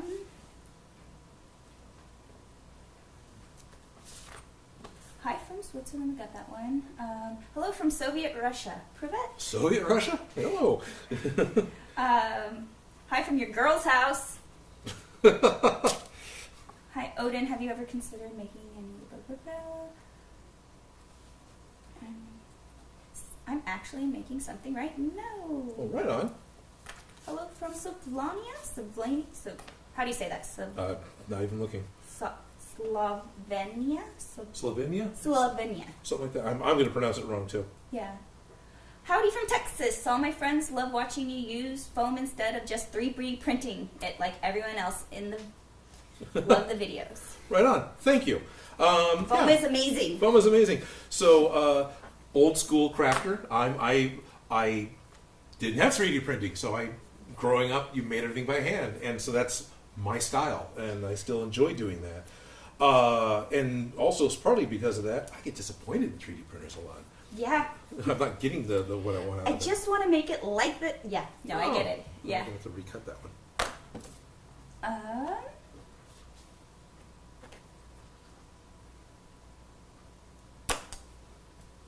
I'm working on a cosplay right now. Congratulations. Awesome. I hope you enjoy it. Question for Odin, or both of you. What does your wife/significant other think of your profession? How does she feel about the awesome props you have? My wife loves that prop. That's her favorite one. It's great on occasion. She'll come in and look over at the wall and go, "My puppy." that is her favorite one that I've done is Soul Edge. What does she think of it? It was. She was always supportive of the idea when I started doing it, and it was just eating up a lot of time, and I wasn't home because I had a day job and I was doing this. But at this point, this is my day job, and she's actually helping. My wife does the majority of the editing at this point. You know, I do the build, I write the story, I write the VO, and I record the VO, and then she puts it all together. And This lady's organized. She has her. Yeah, she does. yes, she does. And sometimes I'll come back through and help polish things up. She's still a little timid and unsure on like editing music and getting things to edit to the music. So I'll kind of help with that. But sometimes she does it and just nails it. Yeah. So yeah, since September, most of the videos you've watched have actually been edited by her. So my significant other is totally fine with what I'm doing. Oh, she loves it. Yeah, she loves it. How about you? What's not to love? What's not to love? All right.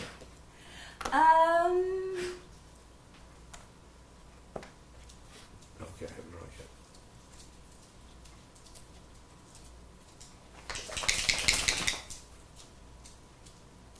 Is there a difference? How much daily have you added to the live stream? How much daily I've added to the live stream? At this point, this is our third week in a row of doing it specifically at about this time on Friday. And I'm going to be, probably this weekend, I'll do another Patreon-only live stream. So I'm going to be doing that. Every other week, I'll be doing a live stream strictly from my Patreons just so the chat is smaller and it's easier to communicate. And those will just be me. And, I mean, I shouldn't say that. You're welcome to be there too. But my plan is it's just be me. And those are also going to be a lot more work in progress for what the upcoming videos are. So, like the one I'm thinking I'm going to do, I haven't committed mentally to the date yet. I'm thinking about doing it Saturday, probably later in the day. And it's going to be with the video for Wednesday. And so you'll get at that point, all of my patrons, some of you are here now, will get a preview of what I'm working on. I want to do more live streaming. I would like to do this. I wanted to do Twitch. I got my nose all bent. I got all butthurt because I didn't secure the Odin Makes. I don't have Twitch/Odin Makes. I don't have control of that. And so it's just enough for me to go, do I want to bother? Yeah. And I probably do, but... But yeah, I can see that little red block getting in the way. Okay. Hi Hi Odin, your work has inspired my want to further prop making in the movie industry. Sweet. That's amazing. There's a train. There's a train. Yes. So there's a train line right behind my shop here. Sorry if my English is bad, still learning English. Well, that's okay. Awesome that you can participate. Can you, if they hadn't said anything, would you be able to tell? Nope. I didn't think so. I understand being the timid of trying to learn a different language, but honestly, the majority of the people who are learning English as a second language and like write notes to me or emails to me, the vast majority of them. I can't read your accent. Yeah, I can't read your accent, but you write better than most American high school students. Oh yeah, and you probably do here too. Yeah. Oh. Hi. I like those ones. Yeah, that's easy. Yes, how can I cement confidently, TY? How can you cement confidently? Thank you. You let both sides dry before you stick them together. Don't try and just use when it's gooey, even though you think you should because it's glue. Just that's how you do it successfully.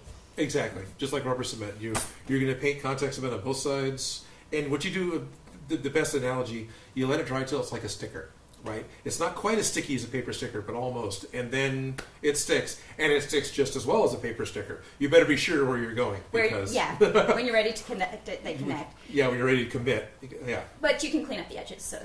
Yeah, you can clean the excess off the edges, but But once the pieces are sealed, that's why you use it to reposition craft foam because it'll tear the craft foam trying to pull it off again. Yeah, so that you let it get gummy and then you stick it together. Don't stick it together while it's all. No. Yeah. Okay. Bless you, Felicia. Well, thank you. I did sneeze. Okay.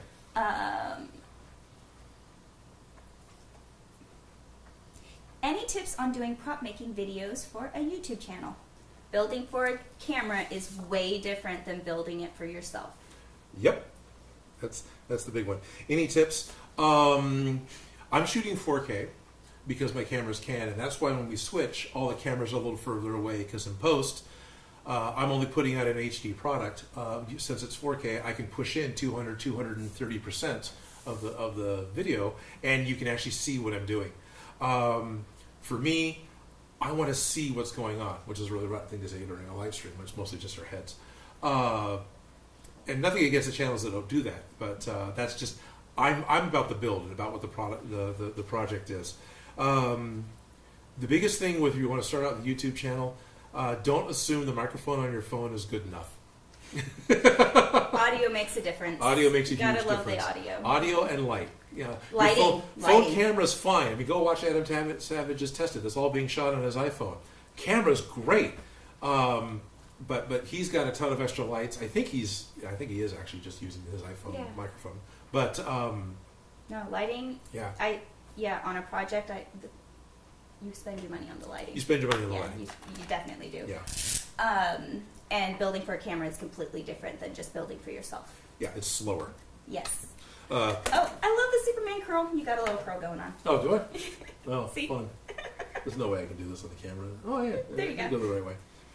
Hi, say hello. Brazil here. Hi, Brazil. Hello, Brazil. This is my last attempt to say hey to Odin. Thank you all for your advice and support. Stay safe from Simon at the Cosplay Shed. Oh, Simon at the Cosplay Shed. Yes, hello.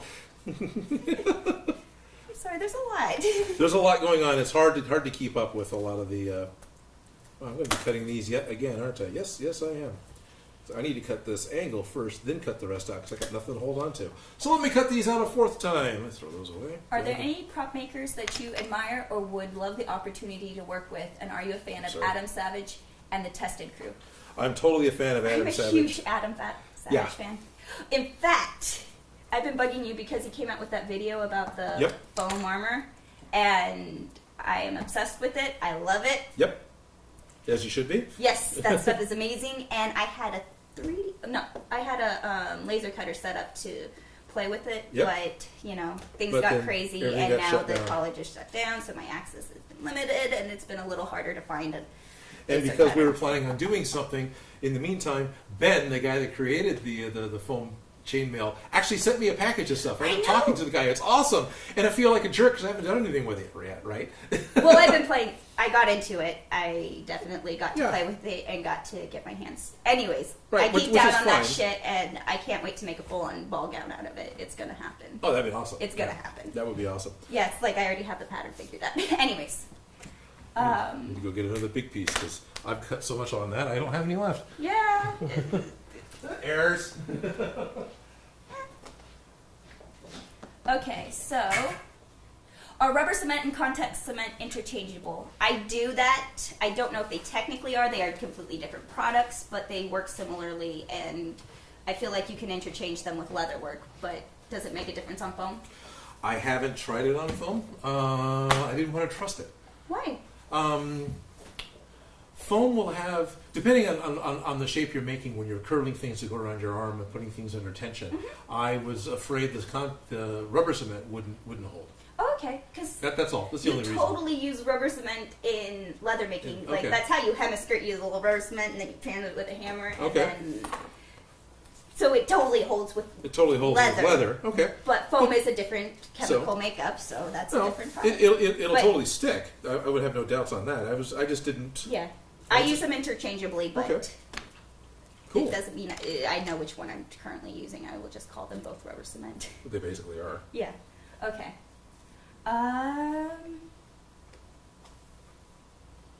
Thank you for the inspiration to create things. I work nights and sometimes it's difficult to stay awake, but every day I do, a little time keeps up the great work. Mm-hmm. I understand. Yeah. All this creative artwork stuff is the stuff I would do when I wasn't working. Oh, the best times to Yeah. do it are at those weird hours when you Right. just find yourself in that creative. Exactly. This is just Yeah. entertain myself. The flow. Yeah. I've been lucky to have a couple of creative jobs, but no. Yeah, well, I actually can't complain. I Yeah, good. genuinely can't. Excellent. Even when I worked for the Sacramento County Office of Education California High School Proficiency Exam Office, Okay. I still got to put together presentations and do them all like pretty in color order and shit like Nice. that. So they always like, there's this one guy who always had me do his presentations because they always looked pretty when they were done. So Right. even the most boring office job, I seem to somehow make it. Good. Anyways. Aw, you brushed back your Superman curl. It's okay, it'll probably pop back It'll up. pop back down, yeah. I made so many movie props. I wish I could show you, but I have no idea how to show you. I know the feeling. I get a lot of pictures sent to me through my Instagram, which is just at Odin Abbott, or excuse me, that's at Odin Makes. And he actually responds. And I do actually try to respond. I get a lot, so it's as time progresses, it's going to be It's harder. less and less. It's going to be harder to respond to all of them, but I do try to respond. Yeah. And then there's a Facebook group that got set up. That's Odin's Makers, and there's also a Reddit group, just R Odin Makes. Nice. I like Reddit. I don't have an account. I'm just one of those people that just... Right. I'm Odin Makes on Reddit. Go figure. You got that one. I got that one. And Twitch is Um, the only one so far that I'm aware of that I missed out on. Okay. How do you store your props safely, and do you hang all of your props that are behind you? Yes, he does. And Yes, I have all the props that are behind me. I have hung. There are some that I still have not hung. Oh, that one's stuck.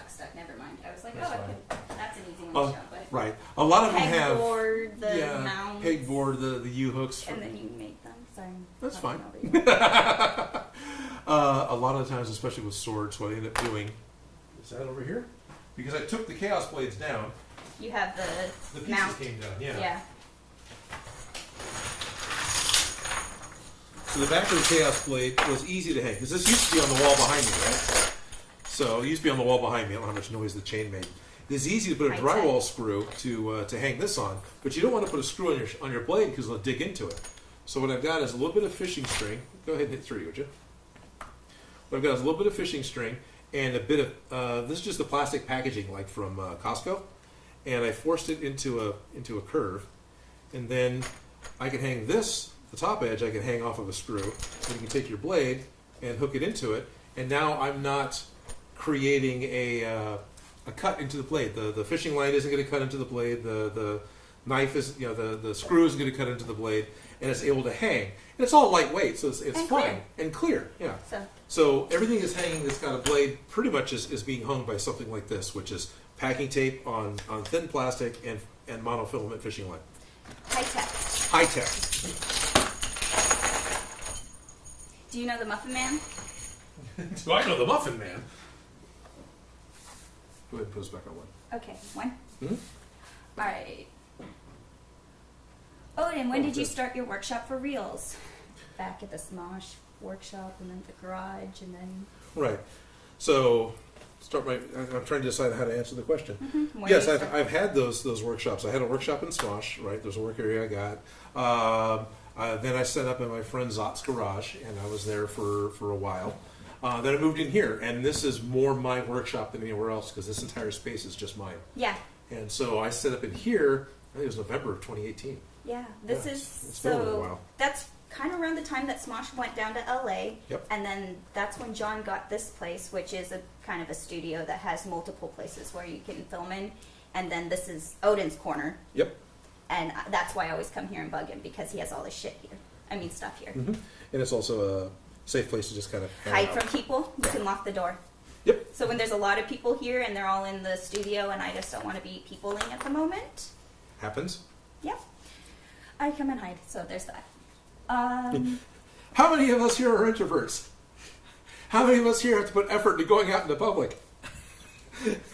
How many of us weren't really all that affected by the lockdown?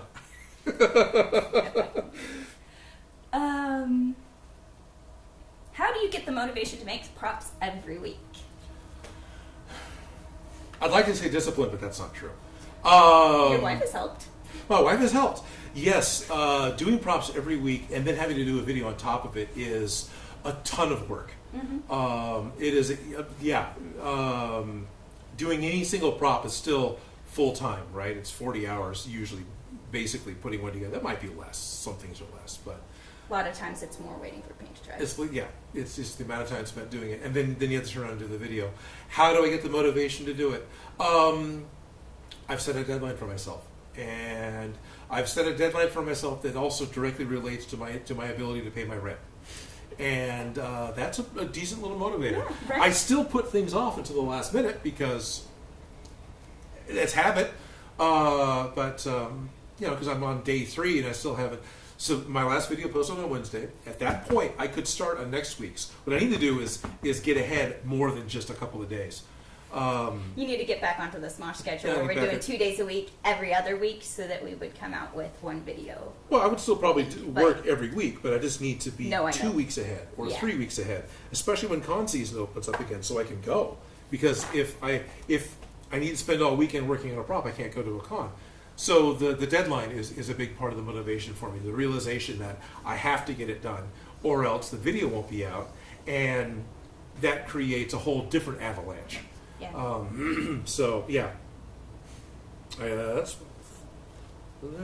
I guess that's kind of it. How do I get the motivation to do that?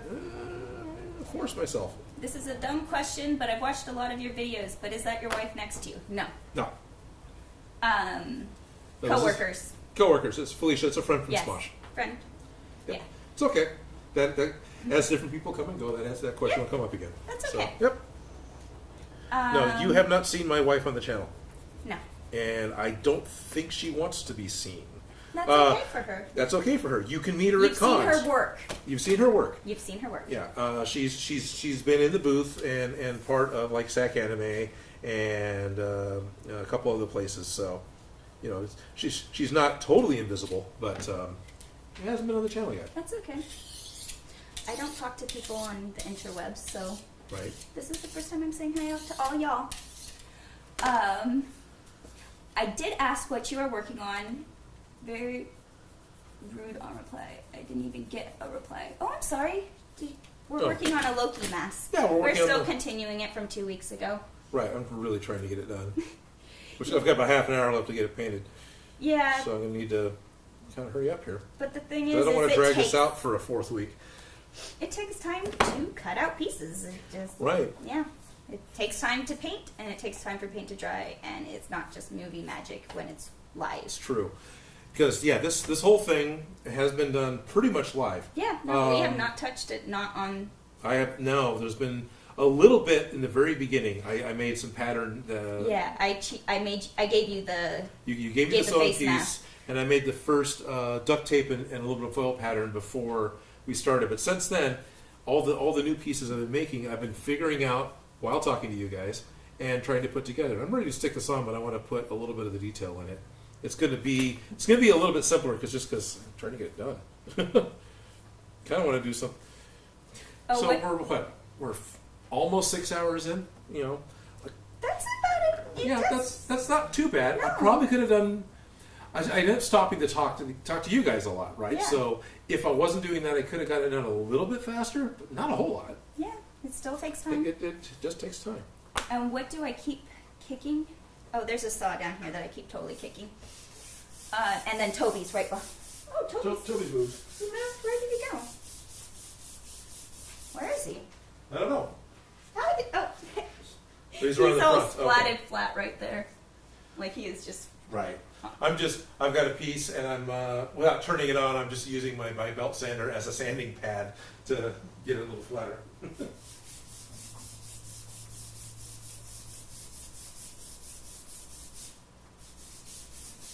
Have you got parts in? Okay, so there's like some cutouts on this. I just want to take my little hole drills from Cos Tools and just go for it, but I don't think that's right. Because they're not circles. I think that's someone else's.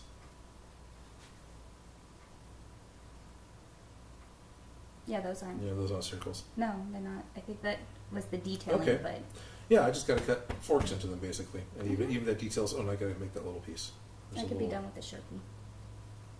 The pushing it into the foam to make that. Oh, well, I was actually going to Yeah, cut no, I know. dimensional. You're more Practical and practical. Yeah. Hey, from South Africa. Oh, right from on. South Africa. Yeah. Oh, no, I need something like that. I want something to keep this consistent size.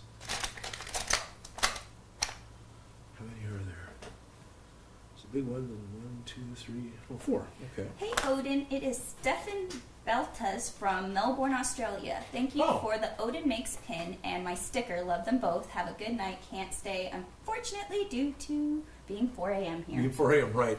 Hello, Stefan. I'm glad you got it, and thank you. That's one of my patrons. Sweet dreams. I've actually got one I got to get sent out. Sorry, since you answered this already, but what was the volcano glue container thing called? It's called a glue pot. So I think you're just making that up. Yeah, doesn't it sound like it? No, actually, if you look up... if you can name something, you can Google it and you can get it. Right, so absolutely. It's a... So the brand name here is ATCO. You can't see it, but it says Atco. And literally, if you type in Atco glue pot in Amazon, you'll find this. It's like $40. Isn't that the brand that they have on cartoons? No, that's Ace. Acme. Acme. Yeah. It's actually got a Teflon top, so the idea that the glue comes off easier. Yeah, I actually bought mine when Ted still had his Amazon links working, so I bought mine through the link through his link to support Evil Ted's channel. But it's great. I totally love this thing. It is worth it. I've seen other people that will make them out of a mason jar, where they'll just take a regular acid brush, make it into the top of the jar, and that'll totally work too. But I have something like that for like honey. Yeah. Mason jar. But I get it. It totally sounds like I'm just making up glue pot. The devil is in the detail, and Odin is well versed in wrangling in those details. And yes, it really is. The more detail you get into stuff, the better. The better it'll look. Yep. The more texture, the more devil is in the details. Hi, Odin. Hello. Hello. Hi from France. Hello, Bonjour. France. Hi, Odin. What is your filming process like? Narration, filming, the actual build? My filming process is actually the actual build first. It's very much like a documentary. So I decide what I'm going to build, and then I spend usually 4 to 5 days just building it and painting it, getting it all finished. And I record a lot of it. I've actually got a number of cameras all around the table here. So I've got the main camera that I talk to. My microphone's usually on that camera. And then I have a secondary camera here and a matched one over there that I can't switch to. And then I have another one off to the side that's just pointed to the table. and then one up here. So when I'm recording my actual show, I've got up to 5 cameras running at the same time, with the idea being I'm going to have a shot. I come from a television background, and I don't want the jump cuts. There's nothing wrong with them. Honestly, I watched plenty of videos with them where it's one camera and something happens and all of a sudden everything's changed, but the background hasn't, so it kind of looks like teleportation. That's just such a huge no-no in broadcast TV. I can't let it go. So I've got all these cameras to You see to the deal flash with frames it. too, don't you? Oh yeah, totally see the flash frames. I tell it to my wife all the time. Hey, you got a black frame? She goes, what? We back up and like right there's one single frame of no video. It's just a black screen. Yeah. So really, we just got to back that up on the timeline. Yeah, as well as back in the days of a videotape, I was one of the ones that would be asked to spot check stuff because I could see they called them beta hits. Yeah. So you use the beta SP, which literally is Betamax tape, but it was a larger broadcast version. When you got a beta hit, it would with interlacing with that old school standard definition video, it would start at the top of the screen and work its way down. And when a beta hit would happen, one of the lines would get interrupted, and then it would just be a streak of color underneath it. So you get like half a frame, or the majority of the frame, or sometimes barely any of it. And the rest of it is just this streaky static mess for one frame. And then it would catch back up and continue on happy and fine. And so watching these beta hit in the corner, beta hit. It's like a game. Yeah, if it's you like could. a game. And it was funny that some of the other editors I worked with couldn't see it. It's like, how are you an editor? But anyway. Yeah.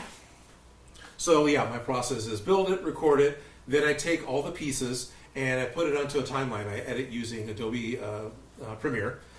Right, I'm actually making money with my videos, so I have no problems having a Creative Cloud subscription. When I didn't have, anyway, there's times in the past when I was more of a student and learning Adobe products that I didn't actually officially own Adobe products, but I have a proper license now.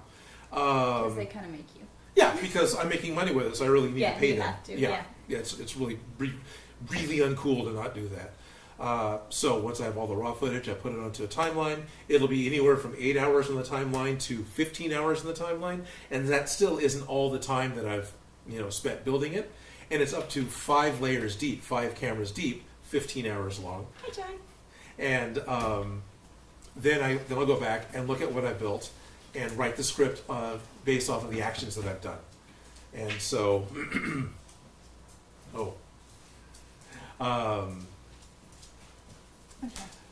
then the editing happens.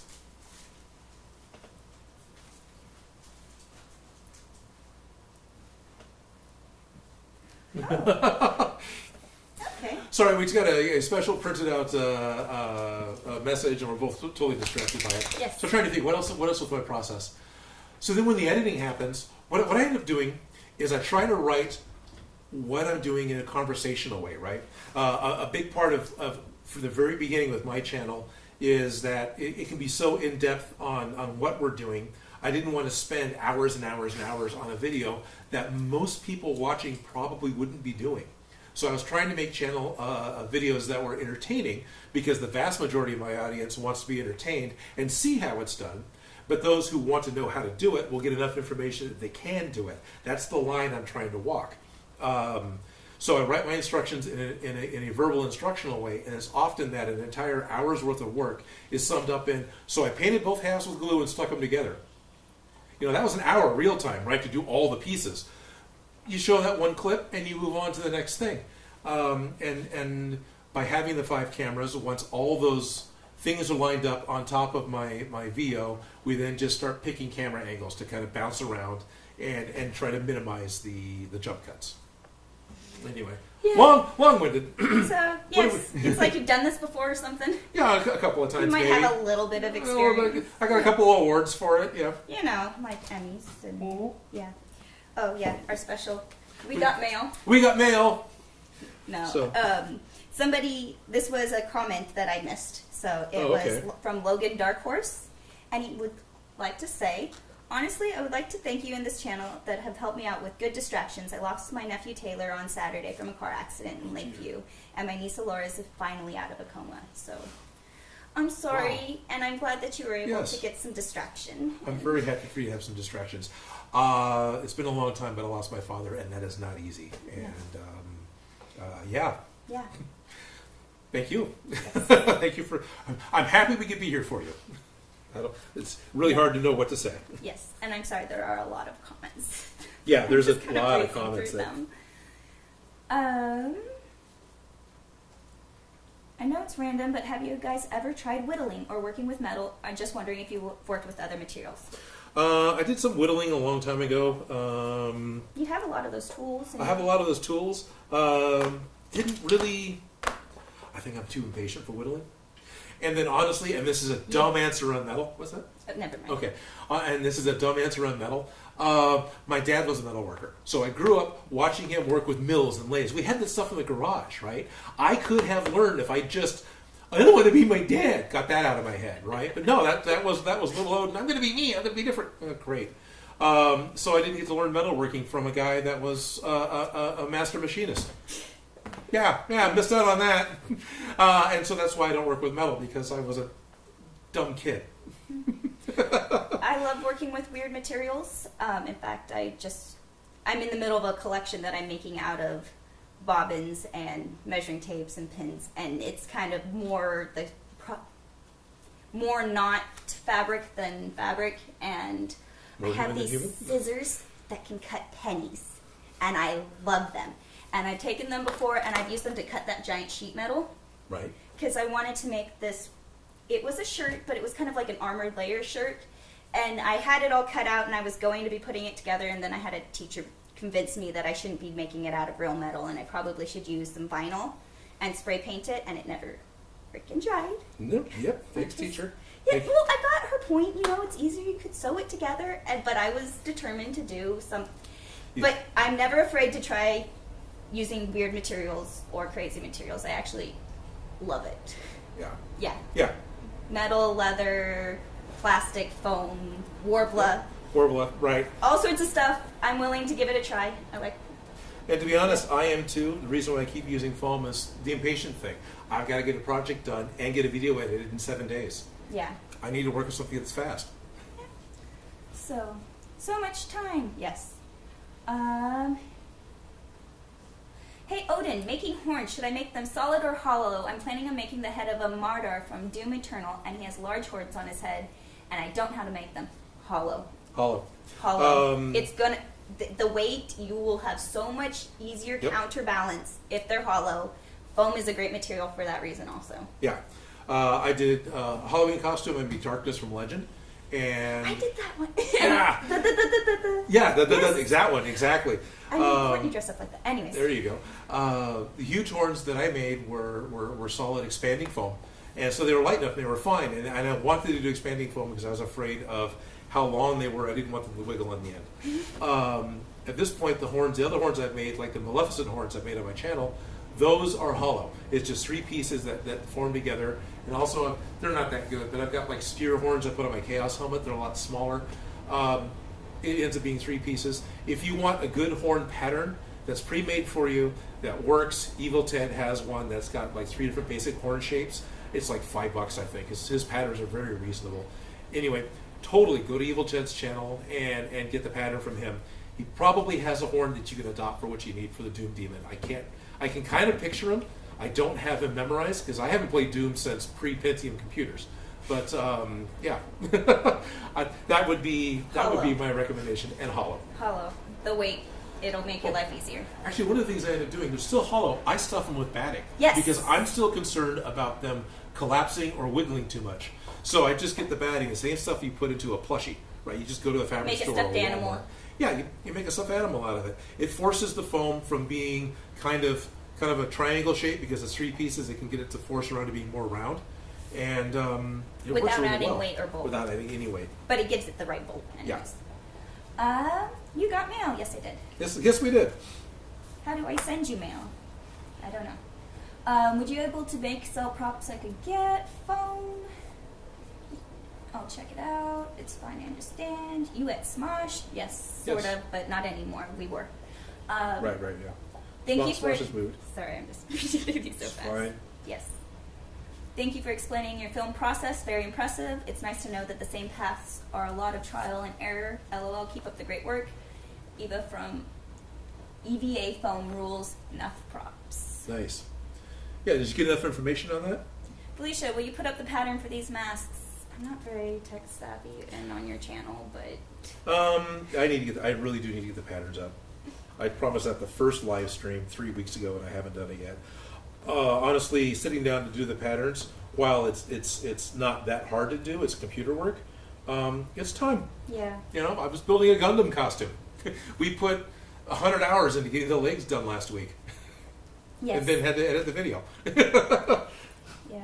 I I'm mean, too my wife impatient edited to it, look up the pattern, so I just kind of saw one that looked about right and then Right. adjusted the curve. But Well, you drew one for me, and I Yeah. still got the piece. yeah. Yeah. Okay. So that's on you. Sorry. Yeah, it's totally on me because I've got the parts, and I've got the scanner, Yeah. and I've got the ability. Oof. A for effort. Thank you. Where are you located? Northern California, Sacramento. So about 2 hours from San Francisco. I am actually very close to Adam Savage. I know, right? Yeah. I know people have worked on his sets. I'm so Right. jelly. I'm a big fan. I have met. Oh man, now I can't remember his name. That's horrible. But I've met one of the crew guys. I got to meet him at Dragon Con and have lunch with him. Really nice guy. He's the. Yeah, man. Anyway, yeah, he's cool. Name's failing me. That's what I get for not having a decent breakfast. Oh, coffee will be fine. No, it's not. It was supposed to say Tyler, he was 27, and Alora is 25. I actually had to quit making cosplays for years. I found about your channel and bought the inspiration I needed. And even off YouTube, I can keep busy. So, yeah, Nice. that's how my dad copes with pain. Like, he crafts, he builds sheds, he works on cars. Like, There you go. and I think I kind of do the same thing. You just kind of, you can draw it Right. off into your work and just, You can. yeah. And yeah. Great coping mechanism. Right. Healthy, at least, sort of. Healthy-ish. Healthy-ish. Mostly healthy, yeah. All right. What are your guys' holy grail props you love to make or own that you haven't tackled? I wouldn't call it a holy grail, but one of the props I want to do, and it was I want to do it as a casting prop, is the headpiece of the Staff of Ra. It's just a tiny little thing, but it's just something I've Indiana wanted. Jones? Indiana Jones, yeah, the first Raiders. I think Yep. that I could get behind that because Yeah. I was pretending since I was a little kid to. And I want to do that as a mold. I want to make that as a cast. That's probably Because why it then you has could to do happen. both. Because You you could could do the one with the one side and the Right. Okay, I could Yep, get. yep. That's awesome. So I wouldn't call it a holy grail, but it's the first one that come to mind. That's one I really want to do. Yeah. I really like the laser gun from the animated Akira. I've always enjoyed that gun because I always thought it was designed in a very believable, realistic kind of way. It was just, it's bazooka size because it's supposed to be a high-powered laser, and it has a huge satchel that like holds a couple of car batteries. So it's got a power supply that actually runs it. And I just appreciated it wasn't just a pew pew and the whole planet blows up because it's supposed to be human technology, not alien technology. Yeah. I have no problem with the Men in Black guns because that's not human technology. In that case, do whatever you want. Rolls off. I've always wanted to get into making cosplay from foam, but I am a hands-on learner with no equipment and no time. I really want to make the home of my most light from Destiny. Well, nothing's stopping you. Right. Nothing. Nice thing Anything we're doing is worth doing badly. There you go. Foam is really cheap. Just go get craft foam from any craft store. You don't have to get the nice shit. Yeah, if you want to get the nice shit, you can. This is Strongback is Amazon only. You can go get HD foam. That's the gray stuff that I love. Blick Art Supply or Art Materials is actually carrying it in the shops now. I can go not quite walk, down to my local Blick and actually buy it. But if you want to, Michaels has their line of it's all craft foam grade, but they've got their line of EVA foam. Yaya Han's got her name on a line of foam at Joanne's Fabrics. Any of those are fine. Just pick. Punish Props has patterns. I have patterns. Evil Ted's got patterns. William Shakespeare doesn't usually put out patterns, but he does a pretty good job of explaining his process. Just pick any one of them and pick something that you like and just copy it. Go ahead and follow the numbers. You're learning, right? Take one that's following the numbers and is a little bit easier. Ted's got a basic helmet pattern. It's really simple to do. I've got a Chaos helmet pattern that's not that difficult to do. And then the devil's in the details. And the Because if devil's you details. get the basic shape and outline, the more details you give it, the less you're focused on the, Yeah. The more things you can put on top of it, it really helps it. Yeah. But just building someone else's pattern, like, going through the numbers will get you this is the training wheels. It gets you the steps of how to. Gives you experience. Yeah. Gives you experience. And it's a skill. So you actually develop doing it. Yeah. And the you more guys you have fail, watched the more my you learn. exactly. And you guys have watched my skill develop over the years of me from DIY prop shop to now. Go back and look at my StarCraft 2 Dark Avatar or Dark Templar staff. Yeah, that's cringeworthy. It's not. It's actually fine. But as the artist, I can look at it and cringe. Yeah. It's my right. Okay, so there's a lot of props that you want to do but haven't gotten to yet. I think we've said that a few times. Oh, yeah. And yeah. I'm going to make some noise. So I've done a little bit of scoring on the top of this piece. I'm just going to hit it with a heat gun to make the lines open up. And I'm going to come away from my cutting pattern because I don't want to warp my cutting pattern, my cutting mat. Hi from Superior. What's Lake? WY? Which state is that? Wyoming? Yeah. Wyoming? Okay. You've been a great inspiration to me in my cosplay. What other Sweet. full body armor suits do you consider doing, like Iron Man, Batman, Transformer, etc.? I was thinking Witcher because Right. the chainmail, because I just really like the TV show, and I do like watching my friends play the video game. There you go. But that's just personal. I just geeked out on that product. I want to play with it. So, and it's just squares, so you don't actually have to think about any of the patterning. You just have to kind of think of the textures and shapes. But that's me personally. I actually really like mech, and I like the power armor. And yeah, we're going to do more. I'm not sure I'm ready to verbally commit to the internet over what's next, but they're just asking if there's things you like. But yeah, there is. Yeah. We've got plans for what I want to do next that'll actually fit me. So we got a costume that fits Joe. I want to make a costume that fits me. That one? Yes, it's that one. Okay. So we can both be dressed up at a con. And then we've started talking about what to do next. And one of the things that I laughed at with when we got the Gundam finished was him standing in it with the helmet off. All I can think about is Scott Bernard in the motorcycle transformer from Robotech, which early on was a mech suit that we talked about trying to do with my friends. Oh, we'll do it on a cardboard, and then we'll cover it with fiberglass, and I love that. way overblown the whole process. Never happened. We started in one boot, and it was just like, oh man, this is hard. But yep. That's where we went.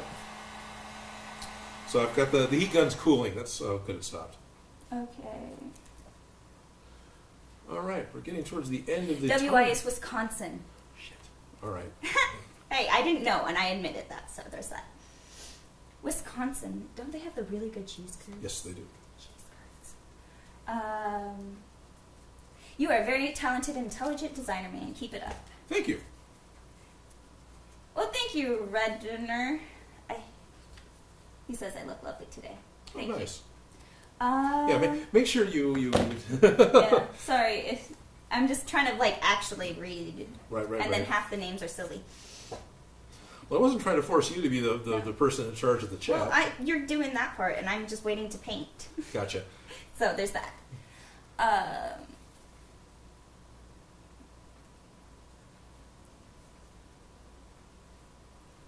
Okay, quick survey for everyone here. If we were to run longer than 2 hours and she actually starts painting, this is also if she's got the time.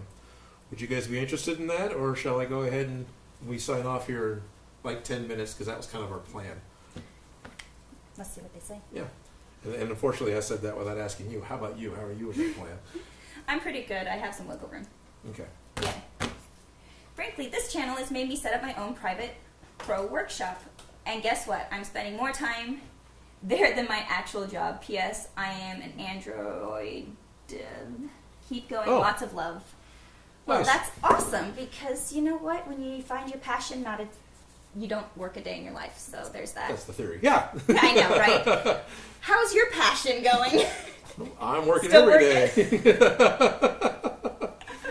But it's okay, because I do enjoy it a lot. Yeah. And I enjoy it.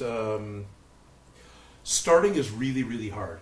Finishing is really, really rewarding. So.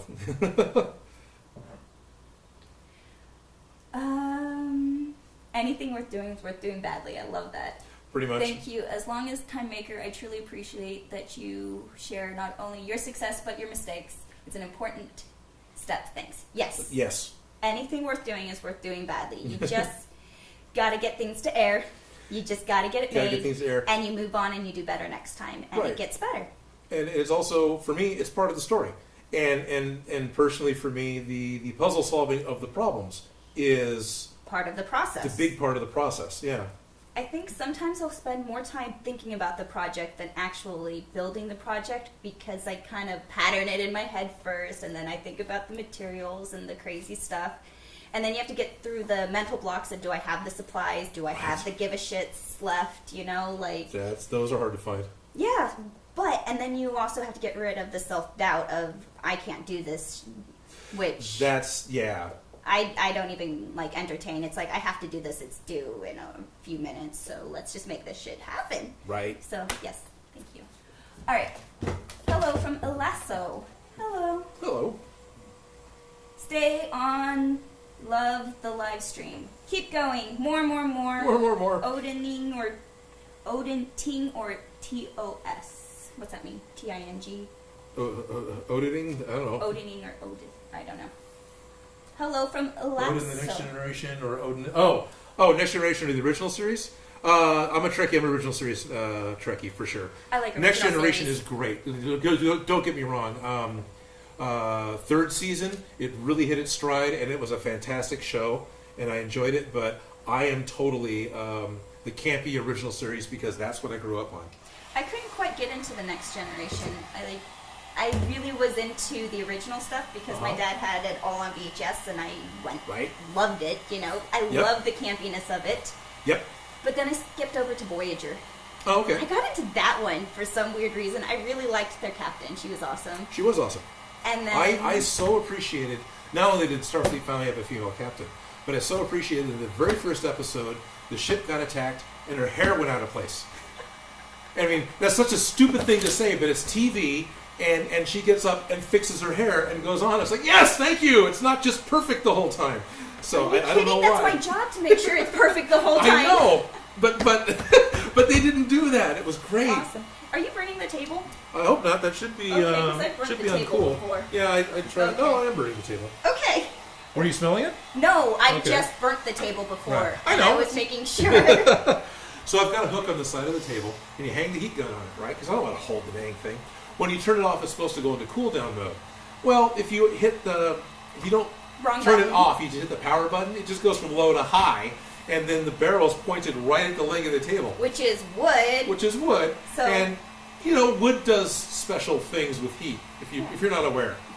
Yeah. It re-releases the energy that it collected from the sun in some form of heat, you know. How do you know each other? Well, we worked together on Smosh, and then after Smosh left, various projects within this area. Yeah, within the Sacramento area, just kept running into each other, and We're friends. Oh, there's that piece. Let me put that piece on, and then I'll call it quits. Habla español poquito, but no. Uno, dos, tres. Thank you, Odin, for inspiring me to prop build. My first project was Golden Snitch from DIY Prop Shop. Sweet. Now Patreon supporter. Oh, right on. Thank you. Nice. On both counts. Yes, great. Thank you. Yeah, that was... my cameraman at the time suggested that one. So you should just do this because it's simple. I was like, all right. And actually, he's in the video. Joe, different Joe. Yeah, there's a couple Joes. I know a bunch of Joes.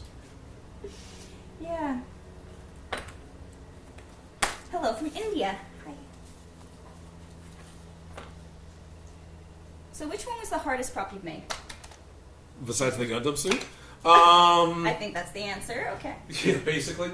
Probably the gravity gun, really. There was a lot of funky little pieces that went into that to make it look the way I wanted it to. And it's up just a little too high, and it's got a safety cable on it, so I can't just grab it and pull it down. And then it's also fragile on top of that. A little bit, yeah. Because it's got those nice, wonderful claws in the front that make it the gravity gun. It also makes it a gravity gun. And there was one point when it was sitting on the table, and it grabbed some part of my clothing, and hit the floor, so I got to repair the one of the claws. So it's up high now where it can't fall anymore. Yeah. Voyager felt like Lost in Space Star Trek edition. Haha, that was still good. I think that's why I liked it.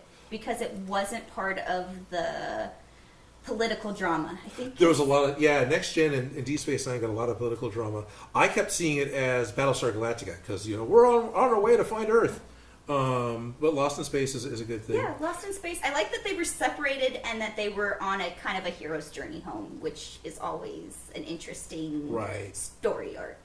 I don't know. I can see that, and I think that's why I liked Voyager versus the other ones. Sure. Yeah. It was a good idea. I know also a big part of the pitch for Voyager was, at this point we're friends of the Klingons. We've figured out a lot of the Alpha Quadrant. In order to do the original series of really exploring space, we need to get out somewhere else, and that was part of what happened. Expanding horizons makes sense. Okay, where are you from? I'm from India, Sacramento, California. I'm California. I was born in the Bay Area, but I'm now in California. I'm now in Sacramento. I was born and raised right down here. I was born in Hayward, Sacramento. California, in the exact same hospital that Dwayne "The Rock" Johnson was born in. Not that I have anything to do with that, but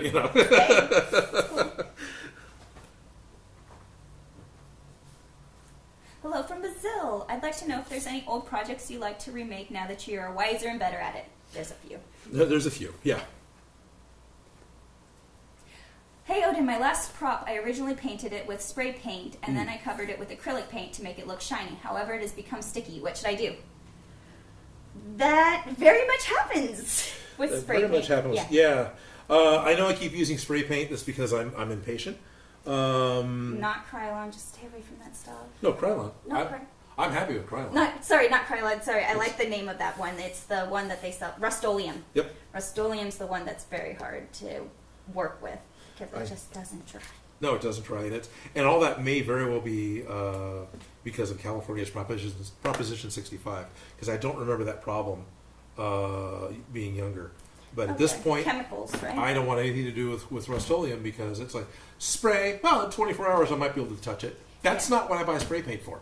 So honestly, I wouldn't use a spray paint for the stickiness. You're probably going to have to bring down the tackiness using either baby powder or some kind of a powder to get rid of the stickiness, and then I would use something like a Mod Podge, like this stuff, to give you a shine. Right. Is this one a shiny one, or is it a... Well, it depends. One says gloss, one says matte.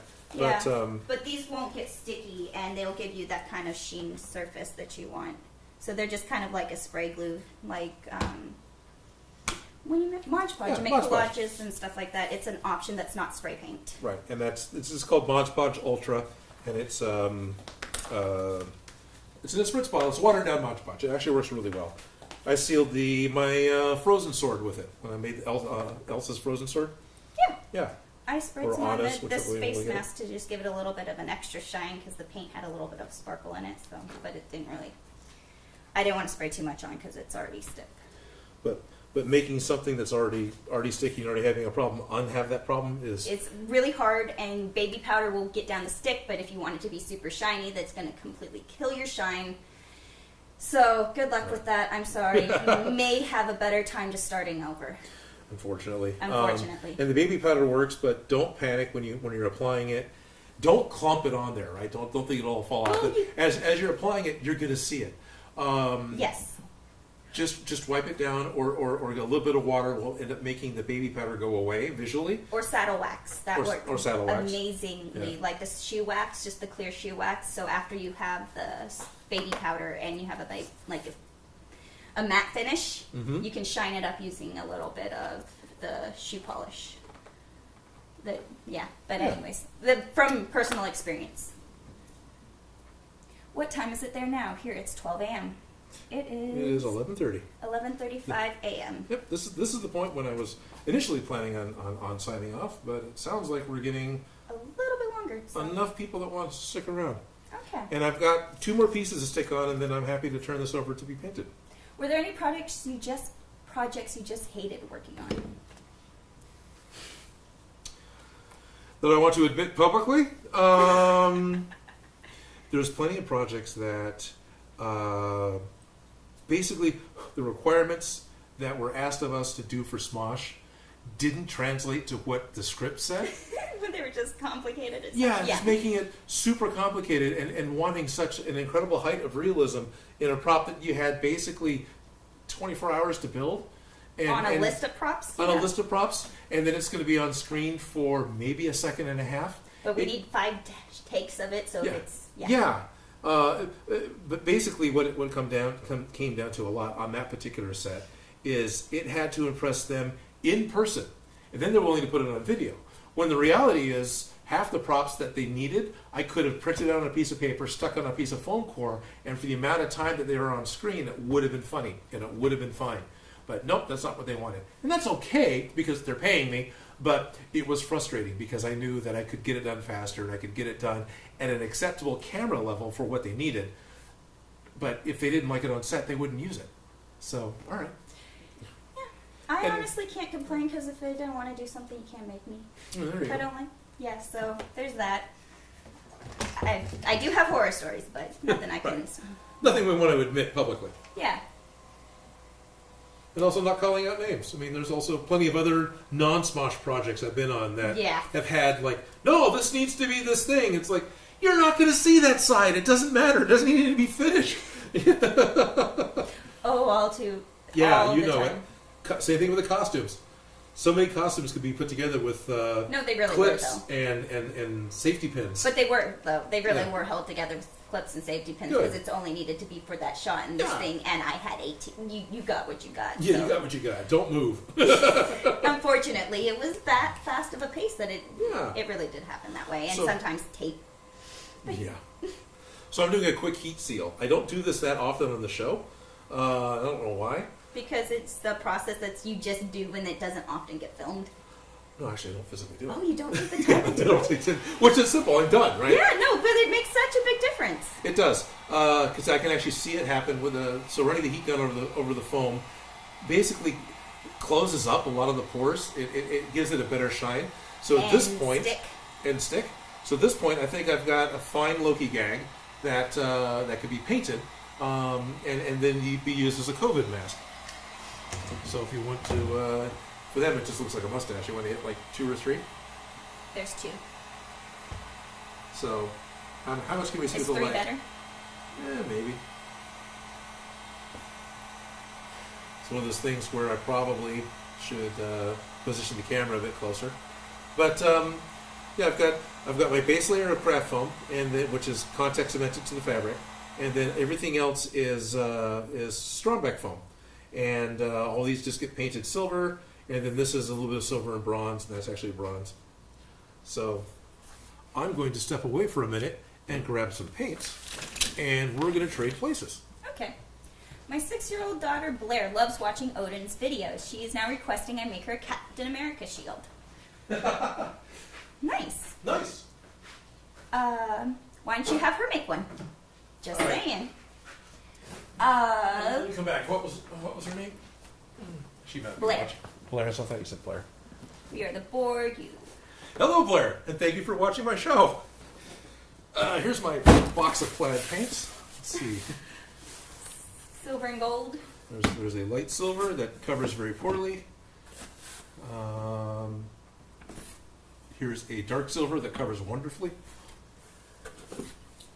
This is just gold, but I think this one hasn't been opened yet. Yeah, that was still brand new. Where's the other gold? I thought gold looked open. Gold coin, that's fine. What's that gold that you used on? Not that gold. Not that gold. Where is it? This gold, right? That gold?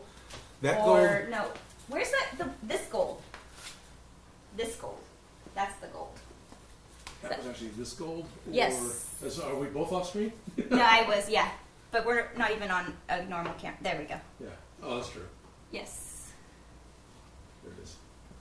But that's the gold. That's the gold. Well, these aren't flat effects paints, but that's fine. That's okay.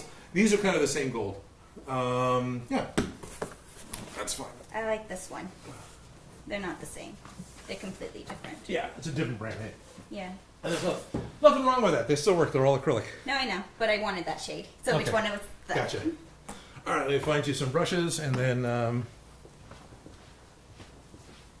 it is my opinion that if you were to the front panels, paint them the darker silver first, I need a reference photo because I'm not even. Right. Yeah. I'll pull one up on the computer screen. My phone keeps turning off.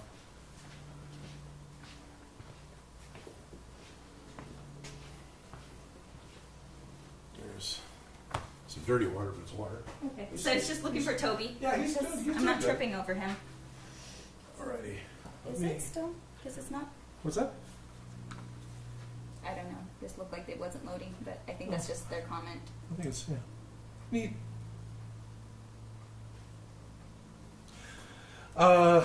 Okay, so I've got a good question here from Tommy36597 that they had missed the beginning. Is there a space between the foam and the mask for airflow? No, actually, there's not. This will end up being, because in the movie it's a gag, right? So it'll end up being right up against the mouth, but the nose isn't covered, and you'll still be able to breathe around it. It's going to be a little more blocking, but.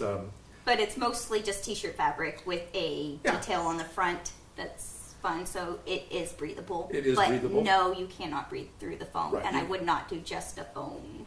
Right, I wouldn't do just a solid foam mask, but you'll be able to breathe around it. It's cosplay, so it's there's a little bit of pain for fashion.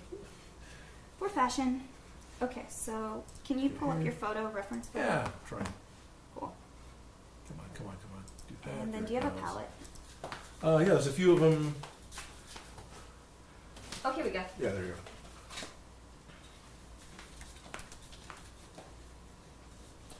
Pardon me as I Google something on.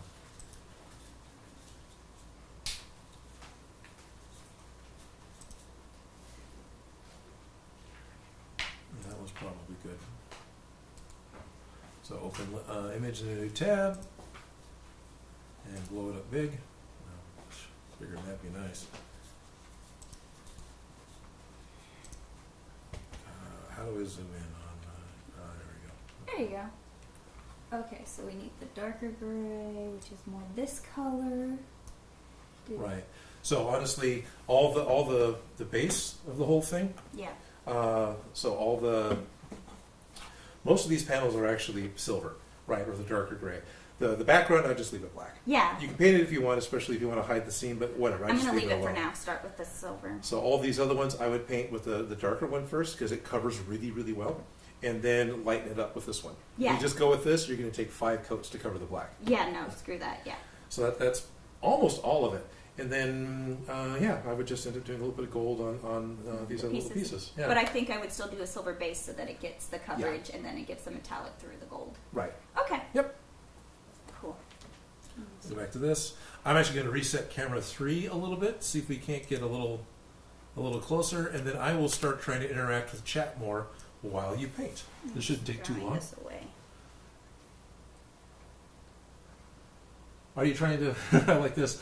Nirmalamina is trying to entrap me, kind of. Hey, Odin, please give me a shout out if you love making props. Is this written in such a way that if I don't give you a shout out, therefore I don't love props? That's kind of weird. It's okay. Okay. Pardon me, Toby. You're a good dog. Does he want to be where the camera is? The camera kind of wants to be where he is, but I knew that I'm setting a tripod over his face, and he's going to be. Hey, Bubby. He may not be as happy. I'm trying to check. I don't want to just set the camera in front of the other camera, right? So, I only have prime lenses, so a prime lens isn't able to zoom, and so in order to get a closer shot, I have to physically move the camera closer, and that is what I'm currently trying to do.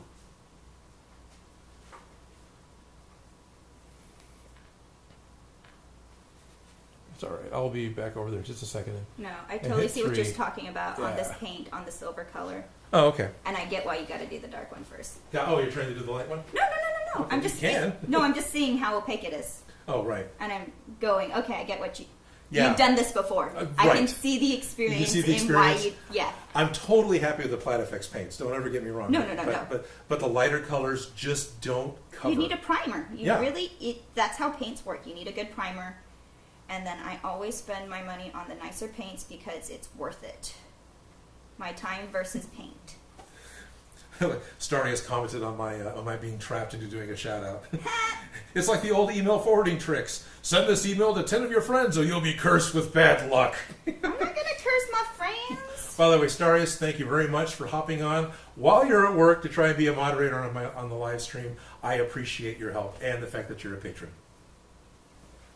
We got a hello from Cairo, Egypt. That's kind of cool. Ooh. I want to try Egyptian food.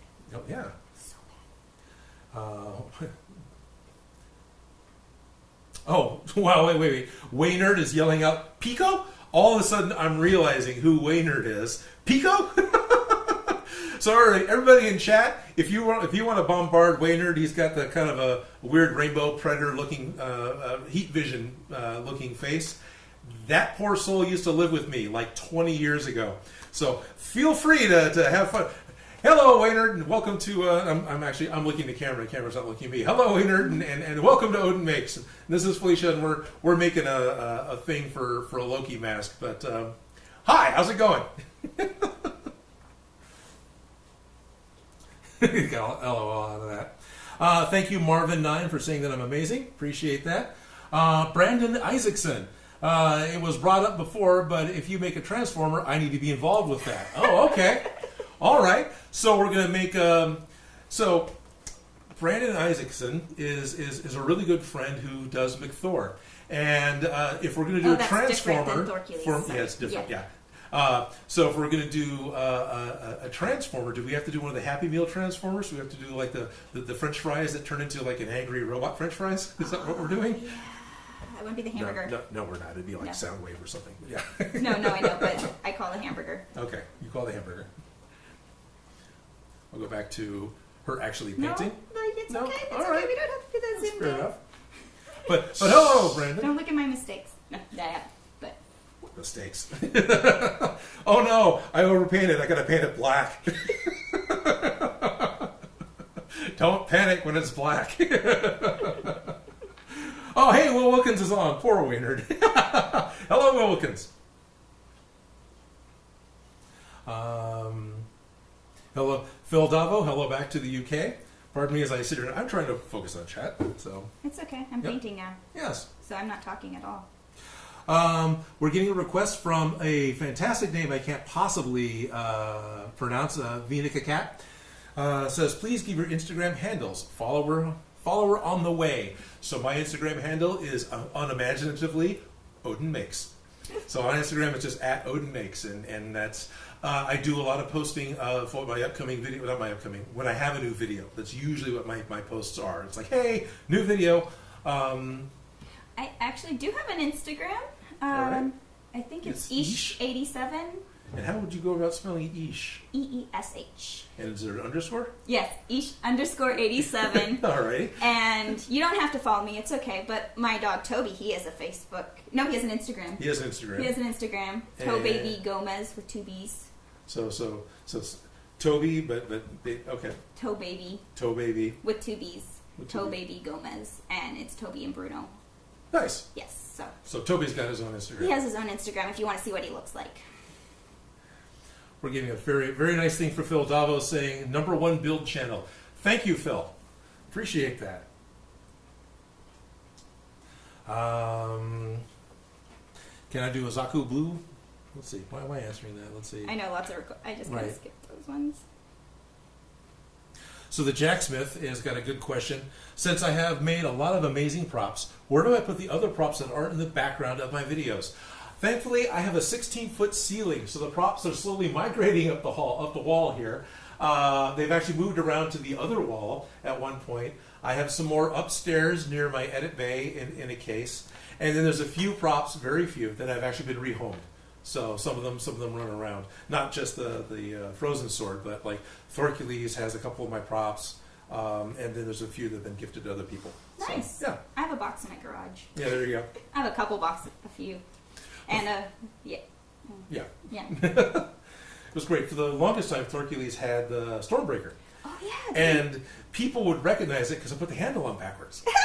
And it was great fun how often people would tell him, he put the handle on backwards. It's like Thorcules, yeah, I know. But it's okay because it's the thing. It's like, oh, I recognize you. You're in that thing. And it's like, yes. Hey, mistakes happen. And right. Yeah. That's interesting. Well, I didn't notice it was backwards, I think, until I was almost completely done painting it. So, yeah, this isn't getting fixed. Yeah. Look at it in a mirror. Okay. Curtis Taylor, I didn't see the earlier one. Keyboard's broken. Sorry for the bad grammar. I would never judge anybody on grammar. I can't spell anything. If it wasn't for autocorrect, I would never have anything spelled. Oh, hey, I've got Lachlan Bub. You got the shout out in the last video, if I pronounced your name right. Where did I put my Heimdall sword? It's one of my favorite new. Awesome job. And all right, as I kind of stumble over, it's actually right over here next to the drill press. So the Heimdall sword is hanging out right over here next to the melty stick. That's what I was pointing at when I said that shade of gold specifically. Right. So the shade of gold I got over is the shade of gold that I used on the hilt for Heimdall's sword. Not and big yeah, shade of gold? I've been really this has got a spray paint layer, but then I did a really heavy dark wash on it, and then it's dry brushed with this one in particular. Yeah, that gold turned out really good. Thank you. I feel like you're gonna chop my head off. No. But the Heimdall sword needs a better placement, but since I made the tip strong enough that you could actually set it down on the ground, that's what I've done. It's sitting on the ground, leaning in the corner, up against the drill press, very unceremoniously. But it's looking for a home. On the wall. I'm not trying to look to rehome it. Yeah. It needs a little spot on the wall. It needs a little spot on the wall. What I really need to do is, this wall over here is concrete. So I need to get some pegboard or something to go up so it's easier to have things go up that wall. Because that wall is drywall, so it's easy to mount to. But that's solid concrete, and I can't mount to it easily. Stephen Dodds, another patron. Hi, mate. Hope you're well. Hello, Stephen. There was a point in time when I think we were talking about making cones, and I never really followed through on that. I managed to spin some using the bandsaw, and that was a bit of a trick. But this is that solid kneeling pad that I got from Harbor Freight, which I know isn't in the UK, but it's a solid. This is about 48 millimeters, 46 millimeters thick knee pad. What I ended up doing was putting it on a nail onto a piece of wood into the bandsaw, like the way I would do circles. But then I tilted the bandsaw and spun it in order to make a spike, and it totally worked. It took a couple tries because it looks like it's not working because I'm looking from the top where it's getting all weird. And then at the end, hey, it's a spike.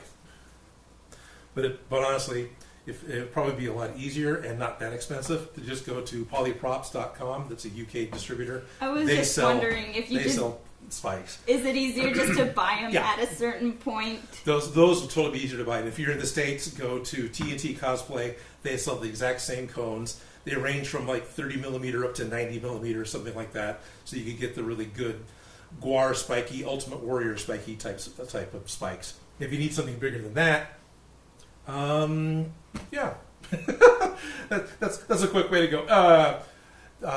The same pattern that I've been using for making the truncated cones on the Gundam, that site does full cones. And what it'll do is you tell it how tall you want it to be, you tell it how wide you want the base to be, and it gives you basically a paper cup flat pattern that you can cut out of foam, and then you just glue it together. You don't have to math it. You don't have to math it at all. No, it's great. I sit there and anyways, that's awesome. Look at that. North 34th Street is asking if I ever do a studio tour showcasing all of my other props. I just need a camera that can handle moving around. All the cameras that I've got right now are very stationary. They don't have an active focus. So that's one of the reasons why that hasn't happened.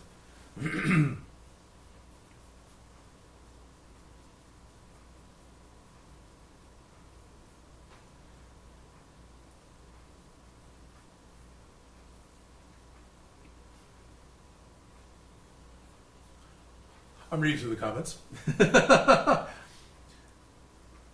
All right. Here's one just from the space. There's no other. Hey. That's great.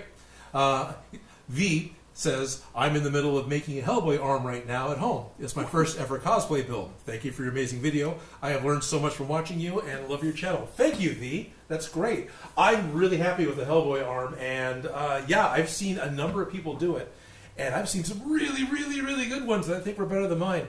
And I've seen some that it was their first build, but it still looks really good. You can tell, this is their first, but nailed it. And so that's great. I'm glad you're doing it. Doug Jones actually got to touch this one, because we were at a con together at one point up in Lower Washington State.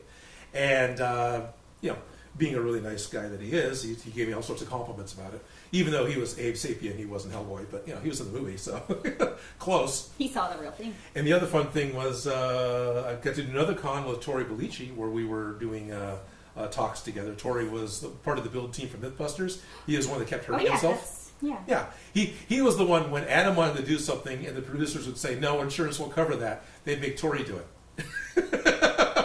I love Mythbusters. That was a good show. It was a great show. Tory worked on the first Hellboy, and he was trying to figure out the practical effect because Guillermo really wanted, when Hellboy punches the SUV, he really wanted that to happen for real. So where this big 2-ton fist would come down, hit the truck, and it would actually make the truck flip. Physics doesn't work that way. I love people who want practical. I know that people have those visions and that's awful, but I love it. Right. So they talked about mocking that up and trying to get that to work for the longest time, and they never could. So they ended up having a cable on the back of the truck to force the truck to flip, because when you punch something like that at any angle and it's moving forward, the two things just cancel out and it crashes and it's done. It doesn't flip up in the air. But it was a great story to listen to him talk to, because I had just finished the Right Hand Doom prior to that con, so...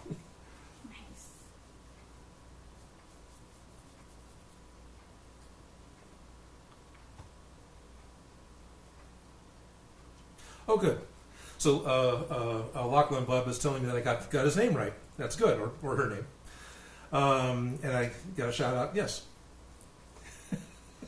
Jumped out of the chair, not expecting it. I need to go through and give a shout out to all my patrons. You guys are awesome. Honestly, the support that I get from Patreon is what pays for my shop. If I didn't have the Patreon support, because I can't set up in my garage, the channel would probably go dark. So thank you guys. Thank you a lot. I really appreciate it.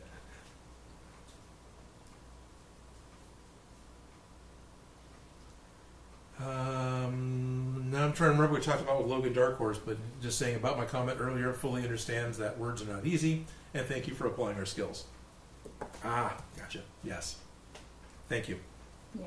I've been crafting and a lot of names, and yeah, it's not easy. No. Rob Walder was saying last week, I asked if we liked steampunk. We both pretty much said yes. And try to suggest something from Van Helsing. Yeah, Van Helsing was a very steampunk movie. You know who does a lot of steampunk that I think looks really good? You probably know the channel Lost Wax Oz. The guy does a lot of steampunk, and he's funny with his videos because he's a dad. So the fact that he has to craft around his kids comes up in the videos a lot. And the way I did my Captain America shield came from his videos. Oh, nice. Yeah. And so definitely, he recently did a big steampunk top hat with a lot of gears and stuff on it, totally out of EVA foam. I didn't watch the video, but I thought the thumbnail looked fantastic. So the book is great from the cover. But no, honestly, I do enjoy his videos.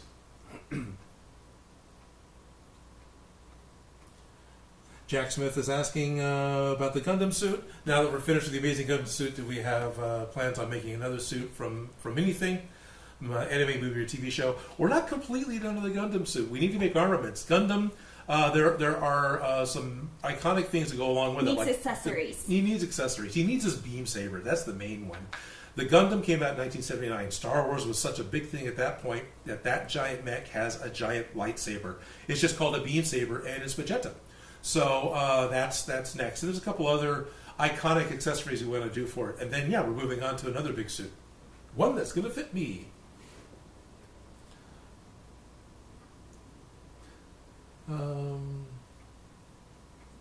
The is asking if I did a full costume for the Hellboy. No, I just did the right arm because it was requested a lot in DIY Prop Shop, and then I made the Samaritan. But that's it. Those are the only Hellboy props I've made. I have not done a full cosplay. I guess I did do a Halloween costume with it, where I did asking about horns. I just cut out a couple of basic circles. They look like English muffins. Stuck them to my head, painted myself up, and just went in a T-shirt with the right hand. It's like, good enough. I'm going to Pat's Halloween costume. Oh yeah, Pat's party. Pat was another person from Smosh. Was I there? No, I didn't go to that one. I didn't think you went to that one. I didn't go to that one. Okay, yeah. I was invited. I didn't end up going. I went to the Lindsay ones. Right.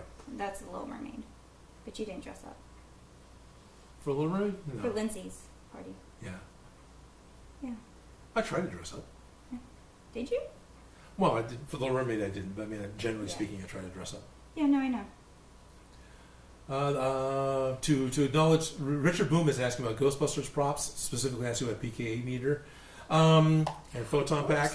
I have purchased pieces to make a proton pack. I haven't done it yet, but I've got a couple of old Alice backpack frames, which is what the proton packs are based off of. And I've actually got the old shoe polisher. Someone else a year and a half ago. Yeah. Yeah. I'm sure. I totally want to do it. I just haven't done it because it's one of those. I've got a long-term project, the Gundam build, and so every other video I feel needs to be what I normally do, where it is an episode all within itself. Yeah. I don't think I could do a proton pack in a 1 week build. That's going to be a 2 or 3 month build, which is okay, but because the neutrino wand, the electronics, all the things that go into it, I would love to build one. I've wanted to build one for a long time. I just haven't because It's on the list. It's on the list. I just haven't because my schedule that I commit myself to, I don't think I can get it done in time.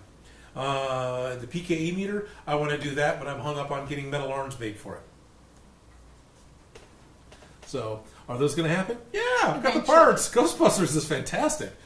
Team Dub is congratulating us on the Gundam build. Thank you very much. You had so much to do with it. I didn't do shit. I am going to play dress up in it, but... Right. It's convenient Right, that yeah. you've got the same Build as Joe. same build as Joe. Lachlan Bub is asking, how are we going to store the Gundam suit? It's something he's always wondered about when people make a full-body cosplay suit.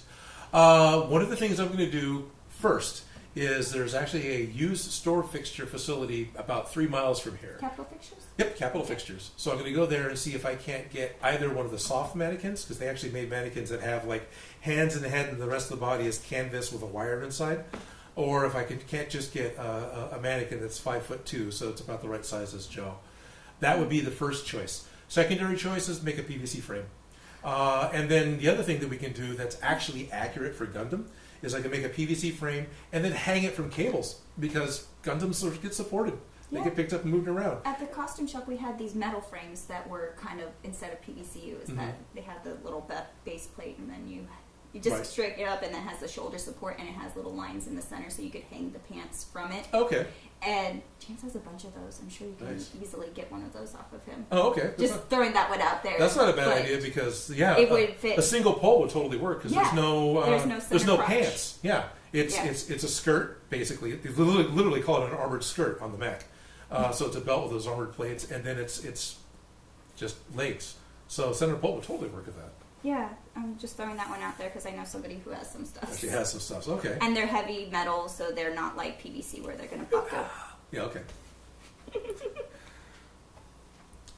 Lord Dalton says that I have made a Cloudbuster sword based on your video. Awesome! I also made the gauntlet and the shoulder pad. Sweet. How can you send some pictures? I have a Facebook group called Odin Makes. I see pictures in that all the time. My Instagram is probably the best. I see most of the... I'm getting swamped with it, but I see most of the messages that I get from that, and I try to respond to them. That's just Odin Makes on Instagram. You can also feel free to post it onto the Odin Makes on Reddit. That's one that I see that one probably as much. That's almost my homepage when I turn my computer on is Odin Makes, because I'm all about Odin for some reason. So feel free to post it there, and I'll see it, and that'd be awesome. So I have to let this layer of paint dry. There's a hairdryer. Yeah, but that makes lots of noise. It's true. The It's almost hairdryer makes dry, more noise. so I'm than- just going to give it a second. Okay. And rinse off my dishes.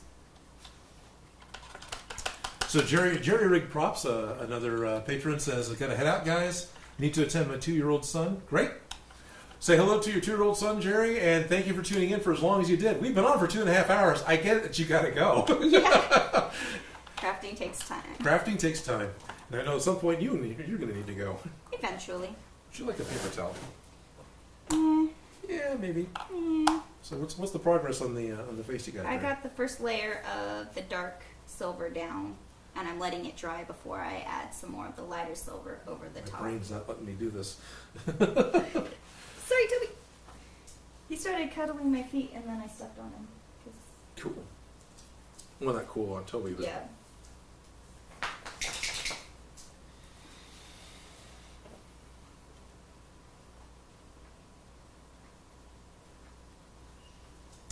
Seal Dog's got a great question that thankfully I have not run into yet. Seal Dog, well, actually I have, but in a different way. Seal Dog says, "Hey Odin, have you ever run into problems?" If I'm speaking Seal Dog's voice, I may as well use third person. "Hey Odin, have you ever had any problems with copyright when building a project, or had to stop a build halfway through?" I've never had to stop a build because I'm not publicly building, right? I mean, I am here, but I'm not publicly building, and so they don't know.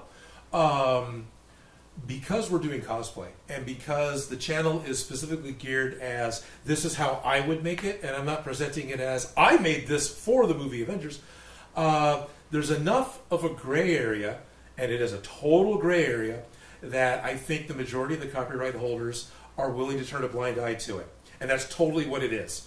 They have every right to shut my channel down because I don't have permission to do this, right? But it is a fan thing, and it kind of falls under the idea of fan art, which is, again, a really big gray area. You go to cons, and you see all these people that have done, and I've talked to them, that's why I'm talking about this. They'll do drawings of copyrighted characters. Here's my take on Deadpool. Here's my take on... Well, that's okay, because it's fan art. So you can sell prints of your fan art. But if you take your fan art and you put it on a mug or you put it on a t-shirt, that's merchandise. Okay, because then that's the trademark. Because technically, if an object has a utilitarian purpose, it can't be copyrighted. So hats or clothing can't be copyrighted. All right. Because it has a utilitarian purpose, like a lamp can't be copyrighted because it's trademarked. So fashion's gotten around this by trademarking, like the Louis Vuitton V and sticking that on, so you can't steal their logo. And you can't steal that kind of stuff, but you could totally take the design because it has a utilitarian purpose. Okay. Which I think is interesting how it kind of goes over with the fan art. Right. Yeah. Because you can't steal the logos, but you could totally steal the mug. Right. Does that make sense? Kind of. Yeah. So one of the vendors doing the art would sell like calendars, it was like a blank desk calendar. But here's the blank desk calendar. Here's my prints. You have to put it together because if he puts together it's merchandise. Yeah, that makes sense. So yeah, and then it's also just fans. I think people have been dressing up to emulate the movies and the TV shows that they like for so long. I mean, this goes back 70 years, 80 years. How far back is some of the first cosplays we were seeing in the first sci-fi cons in the 30s? But I think they kind of get the idea that this kind of helps promote their product. So this is my belief. I could be totally just thinking that I'm in the right, and I'm not. So no, I haven't had any problems except for when I made Lego Portal stickers. Interesting. And it wasn't Lego who cared; it was Valve. Because Portal is a Valve property. And so I made some stickers with my art that imitated the art that was in the Lego video game, that was of Wheatley and the Space Corps and the Aperture logo and stuff like that. And Valve gave me a cease and desist letter, just on the Etsy channel. So heck yeah, I cease and desisted. So that's the only one. Yeah, the costume shop, we had real like CHP uniforms, right? And he got a cease and desist because we were totally renting those out for parties, and it was. And that's that I can understand. Just like Army uniforms, you're supposed to take a lot of the ranks and things off of them before you let them go to the public. I totally use them all the time. We definitely had to, like on Smosh, like those are real badges. I just doctored them to make them fake. But, right. So it's happened. Yeah, I have to deal with that all the time, making sure that things can be not demonetized because it has the wrong logo, little pieces of tape over logos. Right. That's an issue I deal with on practically a daily basis back when I did that every day. Right. So, yeah. Yeah. But so how do I get around it? I don't get around it. I just believe that... Call the horse as it is and just keep going. Yeah. Hope it doesn't come an issue. Hope it doesn't come up. Don't call attention to me, guys. Nothing to see here. Move along. It's actually but I do get some attention because like, oh man. Who made God of War? Santa Monica Studios, right? They totally retweeted my Chaos Blades, which was awesome. So that's like a major win. And Wizards of the Coast retweeted my Bone Crusher axe, Bone Splitter axe. It's like, that's awesome to get that kind of recognition from the creators that they think it's neat. So that's also why the show ends with "This is how Odin makes," because this isn't real stuff. Stilks Visual Effects says, "Where do you come from, people? Me, France? Oh, are you asking everyone in chat or us? We're California, West Coast. I'm in Northern California, Sacramento. We're 2 hours out of San Francisco. You've probably heard of San Francisco. If you're in France, you probably have not heard of Sacramento. It is the capital city It is the capital city of California, but it's Sacramento. Which makes it a political city, so it's not quite as exciting as all the other cities. Yeah. But it's nice. I like it here. No, I totally like the city. It's terrible. No one move here. It's awful. Yeah, it doesn't have the glamour of Hollywood, which loses its glamour if you actually go. It doesn't have the wonderful buildings of San Francisco, and it doesn't have Silicon Valley. It's Sacramento. I love Sacramento. Spicy Kermit is asking if we can show Toby on camera. I think he's pretty blapped out and asleep. I don't want to wake him up. He's around the front right here. down there. We could shakily point that one down. Yeah, I could. Yeah, well, I could walk around and do that really quick. Facehugger mask would be very sweet, Waynard. Yes. Yes. I thought about that. I didn't think of that one. I was trying to think of different cosplay masks. Okay. And I was making lists and trying to figure them out. Right. And that one's... Didn't think about making one that was a facehugger? That would totally work. I thought of like the on Little Mermaid when the sea witch gets the starfish when she's like, ah! Yeah, I remember that. And I thought that would be hilarious, but I like the facehugger. Yeah, a facehugger would be great. Yeah. All right. Go ahead, hit 3, would you? Especially right now. There's Toby. There's Toby. Hi, Toby. Hi, Toby. You good boy? Yes, you are. He hears me. He doesn't see me. It's great because he's looking at me, which means he's almost looking right in the lens. Aw. It's Toby. Yes. He's on Instagram. He's on Instagram. No, he's not. He's in a Smosh episode. Is he in a Smosh episode? Yeah. It's one of those random music videos that they do that they did all the time. Right. And they were making a bag of dog poo on a porch to get stomped out, and having Toby make the poo? He was the dog that they got the poo from. Oh, okay. Okay. In story, not for the props. No, like there was a bag. Right. No, it was not full of his. No, it was not poo. Exactly. But he was in an episode, and he was the dog that pooed. That they got the dog poo from, but he does not poop on screen. If that needed clarification. Weird stuff, right? A decent cosplayer. Hey, Odin, you gave me advice on how to start on YouTube, on my Reddit. Oh, nice. I wanted to say thank you for your advice and push to do it. You're welcome. Fantastic. I'm glad. Awesome. I'm glad that worked out for you. Oh, and I hope it does. Yes. Because starting it's not easy. It is not easy. No, it is not easy. Anything worth doing is worth doing badly, so just get going. Right. It'll get better. Jack Smith is just talking about, hey, imagine walking down the street and seeing someone with a facehugger mask on. Yeah, right? I love it! Like, we're in the apocalypse. Might as well go with it, right? North 34th Street has got a really good question, especially since both of us have different backgrounds on this. In your line of work, what college course would be good? Architecture, fashion, or something entirely different? I have a degree in fashion design, marketing, and merchandising. I have a bachelor's and a couple associates in it. Mm-hmm.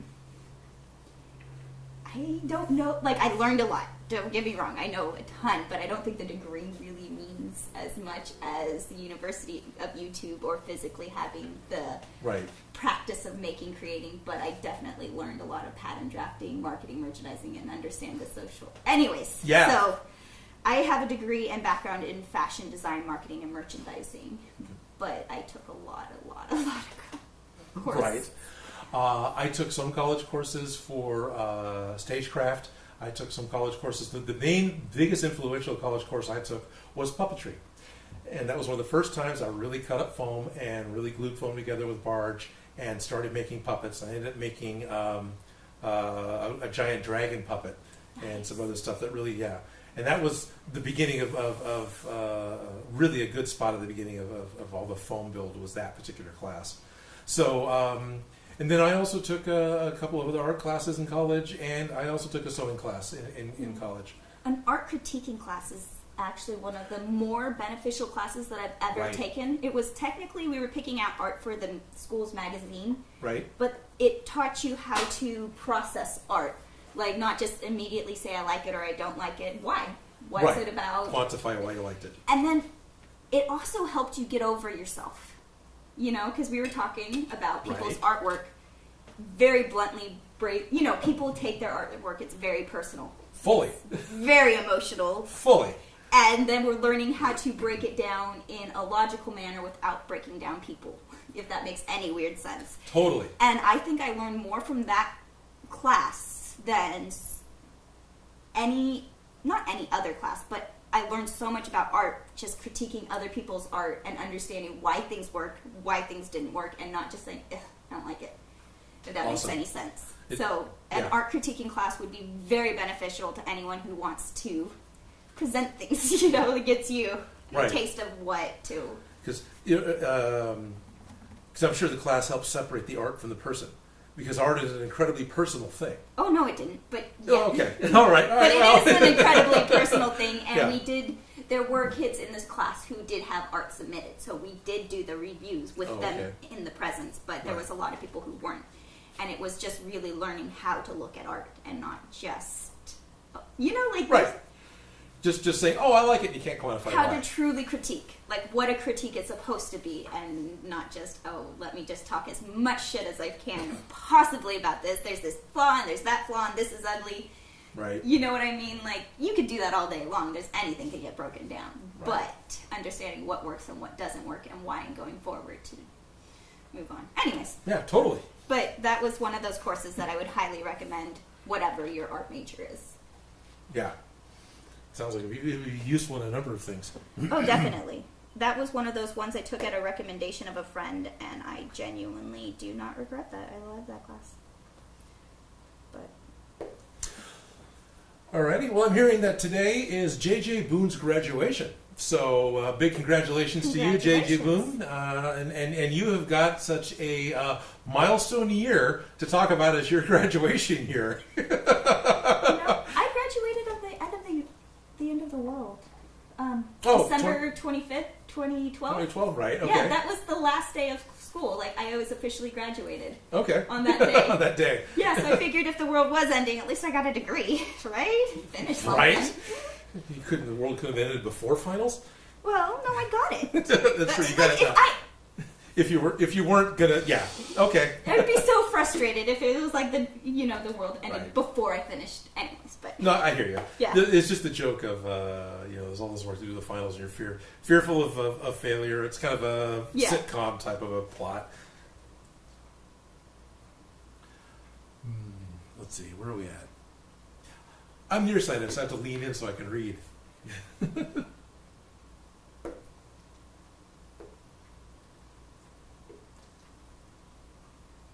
Oh, interesting. North 34th Street says, thanks for clarifying. He's doing, I keep saying he, apologize if I get that wrong, under architecture in the Philippines and plans to move to California. oh, nice. My best friend's from the Philippines. Oh, right on. Yeah. Been trying to figure out Tagalog. I love her mom's accent. Benjamin Clark, what is the favorite cosplay you guys have done? Do we want to take that literal? Because I'm pretty sure Benjamin is just asking, what's my favorite cosplay, what's your favorite cosplay? But due to working on Smosh, we've worked on cosplays. We even made a cosplay for a show that isn't out yet. There's a show called Beyond Geek. You can see the episodes on Amazon Prime. It was running on PBS. I think its contract with PBS ran out, so I don't know if any stations have it still. But the creator of the show was doing a big episode all on mermaids. And so we worked together on making a merman suit for Joe to wear. And you did the tail. Yeah. And she actually did it right here. And Joe's got my Aquaman tried it. We ended up repainting it for him. And then the main person from that show, Rachel, did his bracers and his headpiece that he wears. Yeah. So yeah, but there's that. But otherwise, Well, Personally, I've never like cosplayed and gone to cons or anything like that, but I Fair made enough. a lot of costumes, right? worked at a costume shop, worked as a costumer. For Smosh. I've done Right. I'm happy to let this blur. Yes. Although I have to admit, one time I had this guy come into the costume shop and he's like, I'm going to a con, I want to dress up, I've never dressed up it before, I don't know what to do, and I want something kind of easy, but I want to be a little on the crazy side. We ended up dressing him up in the nurse's costume, and as the Joker in the nurse's costume. Nice. Because, you know, we're at a costume shop, Right. there's these great, you know, like you want something you move in. Right, totally. And dresses are incredibly comfortable. Yes. And so I And then he was the Joker, one of the great screen versions of the Joker. Oh, great. Yeah. And he totally got into it, and just seeing somebody coming in completely lost and ending up in, like, owning the party, you know, because when you walk in, Nice. now I'm the, you know, Yeah. like, I love those transformations, and I remember that Joker specifically, because he was just like, I want to cosplay, I don't know how to, I don't even know who I want to be, but I'm going to this con. Wow. It happened all the time, and we ended up doing the Joker from Dark Knight. the Yeah. nurse Joker, and I loved it because he just, you know, Oh, you actually got the walk? well, you get into it, you know, and it's mostly Yeah. it was a dress and some face paint, Right. you know, like And a Harvey Dent sticker. so. Yeah, it's, Yeah. those little stories. I like it when it really people.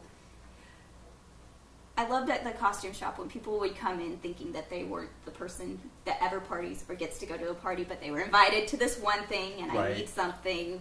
And they're like, but it's not me. And then you get them in a costume and oh my gosh, you can't get them out. And they're like the queen of the party. But yes. Up on the road you used to work with, that guy. Oh. I love dress. Anyways. Oh, yeah, and Rob loves to dress up. Totally. Yeah. Didn't realize that, but anyways. No, it's, Yeah. For me, it's probably going to come back to GWAR. It was a Halloween costume that me and some friends did. We ended up making 5 members of GWAR plus a GWAR slave, and I made a big battle standard that actually said GWAR because people didn't know who we were in the 90s.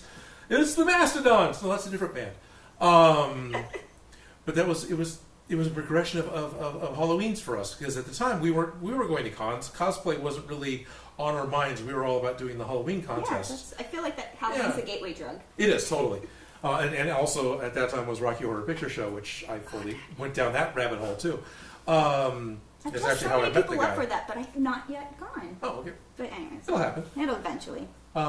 So over a course of 5 to 6 years, I got an accurate enough ballsack cosplay for myself that because I don't have the body shape that I knew the name, but I just lost it. Derek has that's not his name. The fellow who plays ballsack for GWAR. There's the occasional picture of mine that'll pop up that's credited as a GWAR picture, but no, it's me in cosplay, and it was just really kind of fun to do that. So that was that's probably mine. I like dressing up Ian as Elsa. Yeah. Oh my gosh, that guy could rock a dress. I'm just saying. Yeah, Ian was totally happy to be in a dress. Anthony was Elsa. Oh, I thought you said Ian. Okay. I might have said Ian, but I meant Anthony. Yeah, okay. Sorry. That's all right. But Anthony Right. as Elsa, that one was. Yeah, Anthony is also okay. Trying to explain to Ryan, yes, the $20 costume is a $20 costume versus the one that I picked out that was more Right. expensive, but you're going to get the better. Anyways. Yep. You get what you pay for. Yeah. And then Ian as Batman is always just fantastic. Oh my gosh, I Oh. like Batman. Yeah, you got that from the costume shop. Originally.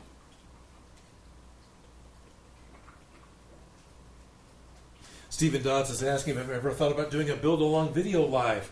That's kind of what this is. Kind of what this is. I kind of tried. A lot of the build-along type things would have to be really, really simple in order for it to be live. And Paint takes forever to dry, so it Glue either takes has to forever have to dry. glue, paint, and everything has to yeah, be. trying to build something for the camera and build something for the attention span of the people watching. I think kind of makes it a little bit harder to do a build along. I did the Chaos Helmet thing as a live stream once, and that worked. But even then, it was very much like a cooking show where I had a couple versions of the helmet along in different stages. So you weren't watching me cut out 10 pieces. You weren't watching me glue together 10 pieces. We weren't waiting for glue to dry for the second layer. It works. It's doable, but it takes even a pattern that I've known and I've done it 2 or 3 times with the Chaos Helmet's one of the few that I can say that for. It still takes me 3 or 4 hours to put it together, just to cut it out and put it together. So. Yeah. Happy Biz says, this channel would be very different if EVA foam and PVC pipe didn't exist. That's true. Probably cardboard or leather. Leather. There's other materials. I started but, out with latex. Yeah. So, because I was totally into the When plastic there's a cast will, and there's a latex. way. Yeah. And it depends on what I have on hand is what things Exactly. get made out of. So When I started crafting and making costumes, EVA foam didn't exist. It was camping mats and the poly foam for couch foam. So, yeah, I've made a few projects out of couches. Yep. Best leather. I'm just saying. If Yes. you harvest leather from couches. Yes, it's worn. Best. It's the best to work with. You usually get the better qualities because it's had to go through the wear and tear. Anyways, there's a will, there's a way. Simpster 5. Hey, you guys, have you ever made anything for a movie? And also, what is the best way to get into making things for movies and to get onto set? Alrighty, well, the second half, I can't fully answer with any kind of authority. Have I ever made anything for a movie? Yes, but it all depends on what level of movie you're looking at. A movie, B movie. Independent film? Yeah. Was that the Trash Film Orgy? The Trash Film Orgy is definitely one I'm working on. So there's a movie currently in production. You can find it on Facebook, Grunk the Smasher. You can find it other places too, but I know that they've got a Facebook page, GRUNK, Grunk. It is very much a Frank Frazetta artwork style, over-the-top fantasy film. So if you were to take the Den sequence from the heavy metal movie and mix it with Frank Frazetta paintings and a little bit of Boris Vallejo and all that trashy, campy fantasy, that's totally what the movie is. Grunk is a pin-headed, dim-witted barbarian that's got a big hammer and he smashes things. I made the armor for the show. I made the hero armor that he wears, and then they had a helmet that was an actual brass helmet with actual cow horns on it, but they only had the one, and they were concerned that it was going to fall off of one of the platforms and break. So I ended up making a pattern off of it, and then I made them like 3 more stunt ones that were just out of EVA foam that our friend Lindsay from Smosh painted up for us. She's really good at painting, so I was totally happy letting her do that so it would actually look like the original.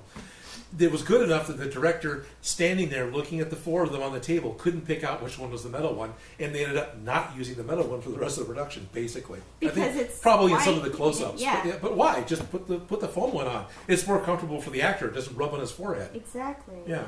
Yeah. So that movie, I worked on a documentary called The 11th Day, which is a World War II documentary, basically wrangling the German paratroopers, which was prop guns and World War II reenactment uniforms. So, kind of. So that was me. And then my friend who does Beyond Geek, Joe Gillis, he's got a short film called 9 Items or Less. It's done as a silent film.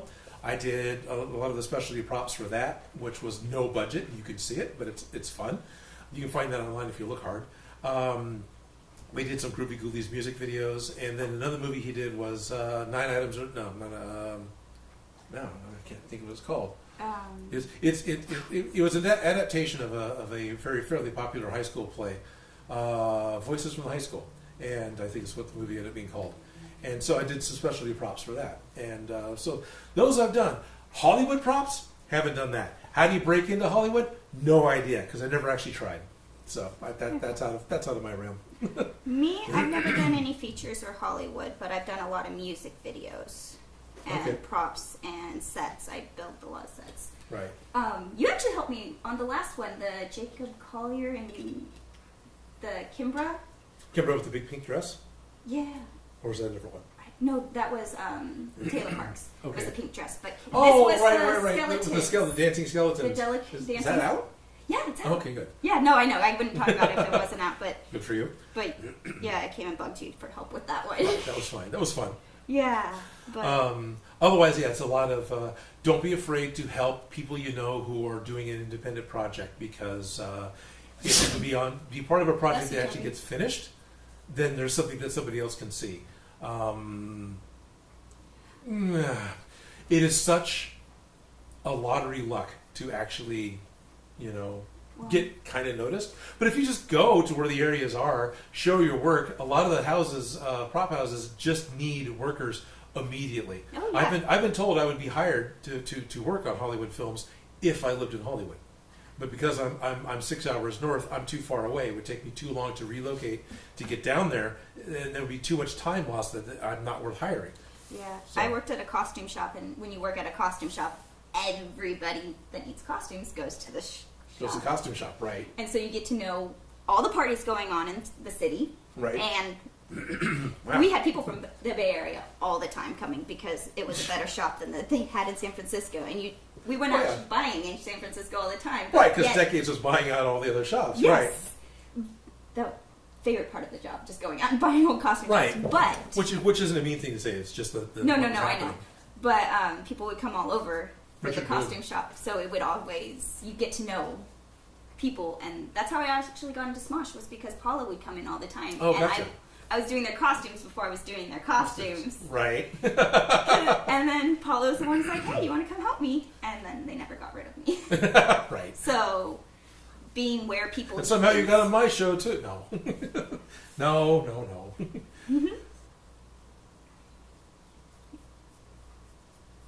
Terry White says, "Hi, Odin and Felicia from up here in Canada, eh? Hey, good day." I always want to say that's wrong. But Bob and Doug McKenzie said that, didn't they? Sorry, that's an old thing. But anyway, hello to Canada. Yeah, I swear they said that. They were always calling each other hosers and talking about the last donuts and drinking beer. And I think they would always start out their skits with "Good day." Because I've listened to and watched a lot of Bob and Doug McKenzie. Okay. Which was a lot of fun with the last astronauts that went up to space because they were Bob and Doug. That was legitimately their names. Jack Fist says he has to go. Bye. Thank you for hanging Thank out. you. Yeah, it's been 3 hours. Thank you for putting up with Has as it much as you had. really? It No really wonder I'm has. hungry. Right.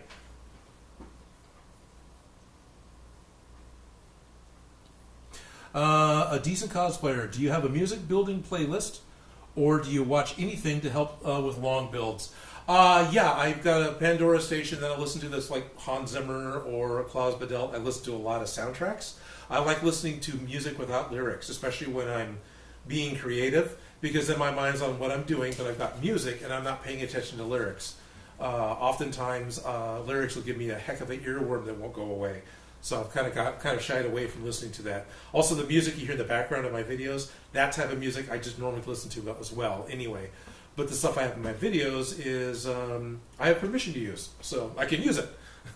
I kind of do the opposite, and I listen to lectures. Like, Right. Stanford puts lectures up online all the time. That's awesome. So I sit there and take those, and I've actually been listening to This Week in Virology Okay. with, and just kind of, they have a lot of information that's very useful. I don't know. No, it's I totally like cool. to get educated while Good. I'm just sitting there crafting, because you're just sitting there doing tedious work, Right. and my brain just really focuses on information while I'm doing that, and so I like to just take classes and lessons and lectures while I'm sitting hemming or sitting and doing. Right, which makes sense. I've listened to a lot of audiobooks, and I'll watch other channels. I'll watch Adam Savage. I'll watch Tom Scott, a bunch of other videos. Oh yeah, I love Tom Scott. But a lot of the times when you see me craft on camera, none of that's on because I can't use the audio. Yeah. So I end up with the cameras on, sitting here in the dark, in the quiet, by myself, crafting. Yeah, It you takes do some that, discipline. too. And I do have a playlist. Right. I do.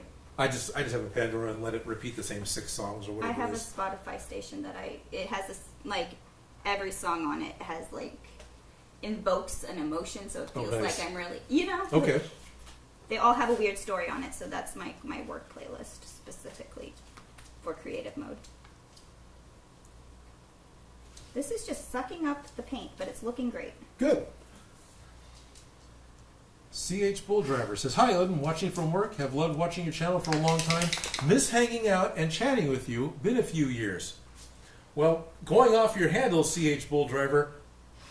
I don't know. Oh. Well, maybe. All of a sudden, CH. Is CH the initials to your name? Because if it is, yeah, I miss hanging out with you. You were the reason I went to St. Louis. But yeah, if that's you, CH, it'd be awesome to hang out and chat with you again.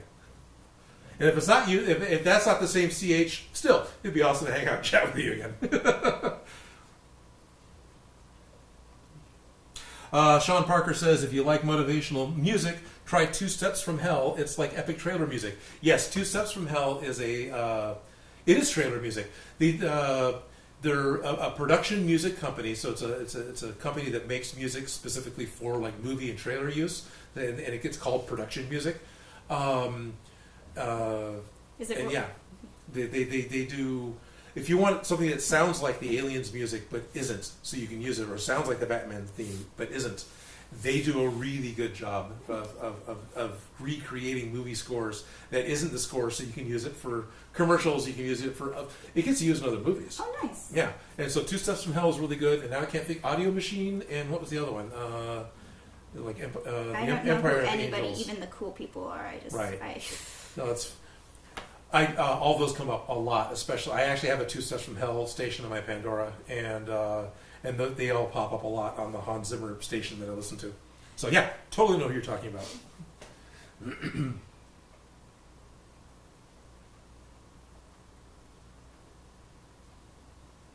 Oh, Northeast. Okay. So it's not North 34th Street, it's Northeast. Well, there's North 34th Street right over there. Right, And I'm well, like, is that? It's North 3.4 ST. Okay, so Northeast is asking, especially during the pandemic, do I run out and buy the supplies that I need when I have the inspiration to build a prop, or do I have a ready supply? Actually, I have a ready supply. And oftentimes, towards the end of any given build, I'm seriously considering what my next build needs to be. And sometimes I plan a little bit ahead, especially like the Gundam. I know what I'm doing at the end of the month. I will order stuff to have it delivered to me in time to be able to do that. However, today, after the live stream, I'm going to go to Blick and I'm going to be buying some HD foam from Blick because I don't have enough of the 15mm triangular dowels. So I hope my local Blick's got them in stock. So it's a little of both. But for the most part, I've got a pretty good hoard of materials I work from. Yeah.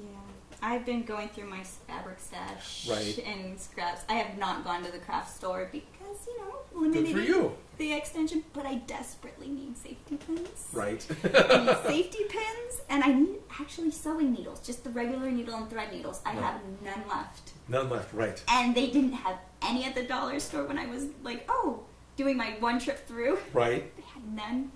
Of course. Well, everyone's doing crafts. They I were, shouldn't say that. But anyways, but I have as a not. person that does crafts, I immediately assume we're also doing crafts. Most people are probably just wearing pajamas, drinking, and playing video games. Yeah, the sewing machines are running out too. Oh, wow, really? Yeah, Okay. no, seriously. But people have time to do things, hobbies. Oh, okay. Mike S. is saying, hi, Odin. Using my personal account, I'm CH Bull Driver. Been a few years since we hung out at some John's Incredible Pizza and some other events. All right. Excellent. Hello, Mike. Now I know which circle of friends I know you from. Very cool. I have this habit of putting my nail so that I don't put my finger in the paint. So Right. I don't leave fingerprints. But now I'm leaving slight nail I prints. mean, nail prints. I've done that. And But, I just yeah. try not to, but I'm it's sorry, a habit Toby. of... Yeah, he's right there. Because totally. I know that you've got a little bit of I'm calling this out, and she's sensitive to it, so I apologize to everyone. She's got a little bit of a tremor, and so she's trying to steady herself.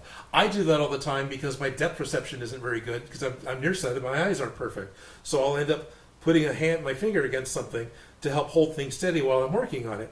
And yeah, you end up leaving fingernail dents or something else of what you're working on with the foam. Yeah. Yeah. There was one I noticed, and then it's gone now. So, but I was just it'll like, heal. It's that like. Yeah, if you don't actually cut it, you can come back with a hairdryer, and it'll re-expand to about 95-96%. Okay, good. And so it'll pretty much go away. And that also works for wrinkles. Like if you're all done with your foam thing, and you've worn it, and you look at it, and you've gotten a really bad wrinkle because something moved in the way you didn't plan on it. You just take a hairdryer to it, keep it moving, but after a couple of minutes with a hairdryer, you'll start to see all the wrinkles start to fill back up and everything expands happy. I used a steamer. You know those Superman foam fake 6-packs and stuff like that? Steamer takes they go right back to new. You know that Yep. stupid bulge you can't get out of it? Yes. Steamer. Okay. Steamer. Like it. Well, it's heat. Yeah. It takes the bus cups that we have, if they get all like messed up and then they and it looks bad, you don't have to replace them because you just use a little bit of the steam from the iron, and it just goes right back to its shapes, and it's the similar. Nice. You know, like, so just so you know, if you have like a Superman or those fake 6-pack costumes, a steamer. Steamer.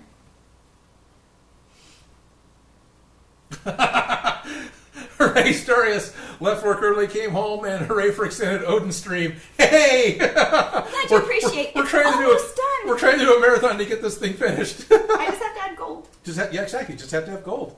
And is that kind of reddish, or what is that? And are we just ignoring There's it? a little bit of copper underneath it. I think we can just ignore it. If you want Okay. copper, I can dig it up, but I'm okay ignoring it. Okay, ignoring it. Yeah, we're okay ignoring it. But it's, you know what? it's not that I'm accurate already anyway. Ew, I love it. Adventurer Aurora is saying, yes, people are making a lot of arts and crafts, and my local Joann's is low on fabric. Yeah, just paint directly out of the pot. Yeah. Glop. I'm kind of too committed now at this point. All right. So, but yeah, no, I was going to, but I was trying not. More's going to come out. Here, I'll just take the pot and clean it off. I was kind of committed there. Let me clean it off. Let me clean it off. Oh, you smashed it in there. I'm actually very serious about let me clean it off. No, I know. I'm sorry. I was just trapping this smudge into the thing so it didn't go on. But yes. I'm making the smudge go away, so a month from now it'll open up again. But then it's not an airtight seal. Whatever. So, because you did this slightly different, It is slightly different. do you want this whole piece gold, or do you want just kind of this inlay? Just top plane. This part? Yeah, that little, Yeah. Well, right within this little border. I just do the whole. I would just do the whole top plane. Okay, that's why Just I the was whole thing. asking. Yeah. Because it is a little bit different, but whatever. I know. And nothing wrong with being slightly different. No, not really. Unless it's someone's super fan of it, and that's totally what they want, and then you're damned forever. Welcome to Cyan Hell, where every week or so, someone new is going to post on the channel about how you pronounce Saiyan wrong, which is okay because that keeps the video active. But You were pronouncing Saiyan wrong? Saiyan Warriors, the Saiyan from Dragon Ball Z. Yeah. I never watched the show. You didn't? Shock! I didn't watch the show. Okay. It missed me. Yeah. I was, Generation before and generation after. before, yeah. Yeah. So I didn't quite, but from what I've seen, it's a lot of fun. So I totally get it. I just didn't sit down and commit to it. No, I can see that. Just saying. Just saying. Yep.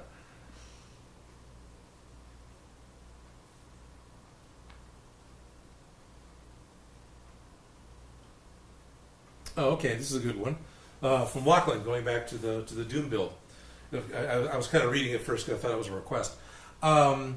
So Lachlan Bub is saying the cosplay of the Marauder, is Doom Eternal, so it's the demon, that they are doing, has a lot of skin showing. The Marauder skin is white, and most of it is on his chest area.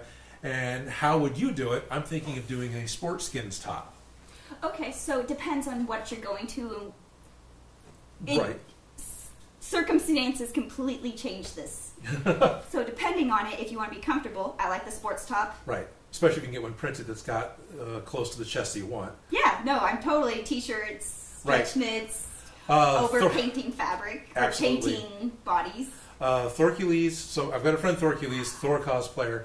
He had the proper Dark World arms made at one point that were EVA foam, dimensional foam armor, and they were uncomfortable and they were hot and they would rub off on stuff. And then he found the Under Armour shirt that was printed to look like Thor armor, and he just wore the Under Armour shirt, which had those arms, and then his padded armor on top of it looked fine. Oh, Nobody yeah. ever called him out for it. No, Yeah. I love printed knits. Look, Yeah. remember that Buster version of a dummy we had? Right. I bought a morph suit that was a naked man morph suit. Oh, right. And Just we the stuck him anatomical in one. that, and Right. it made a huge difference because it was an arm. Right. It was a, Right. it wasn't perfect. It was by no means perfect. No means perfect. No. No means perfect. But you got to appreciate that. But I honestly would need to see a reference photo, Right. and I could give you a I genuine think it's the critique, main but- demon that's on the older cover. I don't think he's on the main. No, he is. I think it's the Horns. I think he's the main big demon that's in it. But reality, I'd have to see a picture, and then I Right. could give you a genuine, like how I would do it. But Yeah. if I don't have to paint or makeup, Right. the better. Because Pretty much, makeup gets on everything, even if you set it right. Right. And then if it's really well on, then you have to get it off. Yep. And getting it off can be just as painful, if not more painful, than applying it. Alcohol makeup is great, except when you're trying to get it off your eyes. Been there. You just have to sit with the eye makeup remover on the pads, and you just got to hold it there for like a minute. Oh, okay. There is no, you just got to let it sit, and then one motion. Yeah, well, I didn't bring those with me to the con. No, you never do. But from personal experience, Right. having to go from full on any makeup Right. to a clean face in the next scene. Right. You just A lot of this is what experience. You hold it there. You just hold it there. Right. And then in one big, Yep. it makes a difference. It helps. And then Totally does. you have to dry off the oil if you want to apply makeup on afterwards. But most of the time, just go hop in the shower.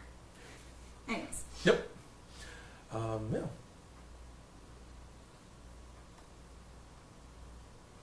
We're getting a fun question from Happy Biz. Odin, what is your fave food? The stuff I can eat? What is my fave food? That varies. There's never been like one pinnacle. This is the only thing I'm ever going to eat. Period. I pizza. Hot wings, sushi. We live in a place where there's so many good food options that we have authentic everything around. Everything around here, exactly. I'm happy to go to Spaghetti Factory and just get their big plate of steamed broccoli that's got Mizithra cheese and garlic on it. Call it dinner. It's hard to choose. It's hard to choose. Yeah, there's too many good foods. I'm a fan of meat gorin as my go-to, like cup of noodle kind of thing. Right. That is my favorite, but if I had to only choose one thing to eat for the rest of my life, kind of a thing. Travis.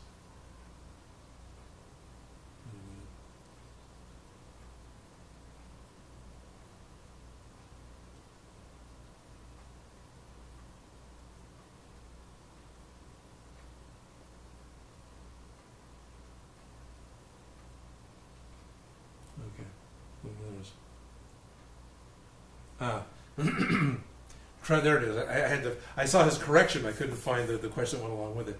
Travis Worrell is asking, any tips on gluing a very large sheet of EVA foam together? It's okay to do in sections. It may not be. If you're trying to do something that doesn't have any seams. It depends on how, what you're trying to do. A lot of what I ended up doing was stuff that I had learned about from the guys that would glue Formica down for making countertops. Because that's actually what contact cement, the first time I was introduced into contact cement, I was told it was made for gluing Formica down to a countertop.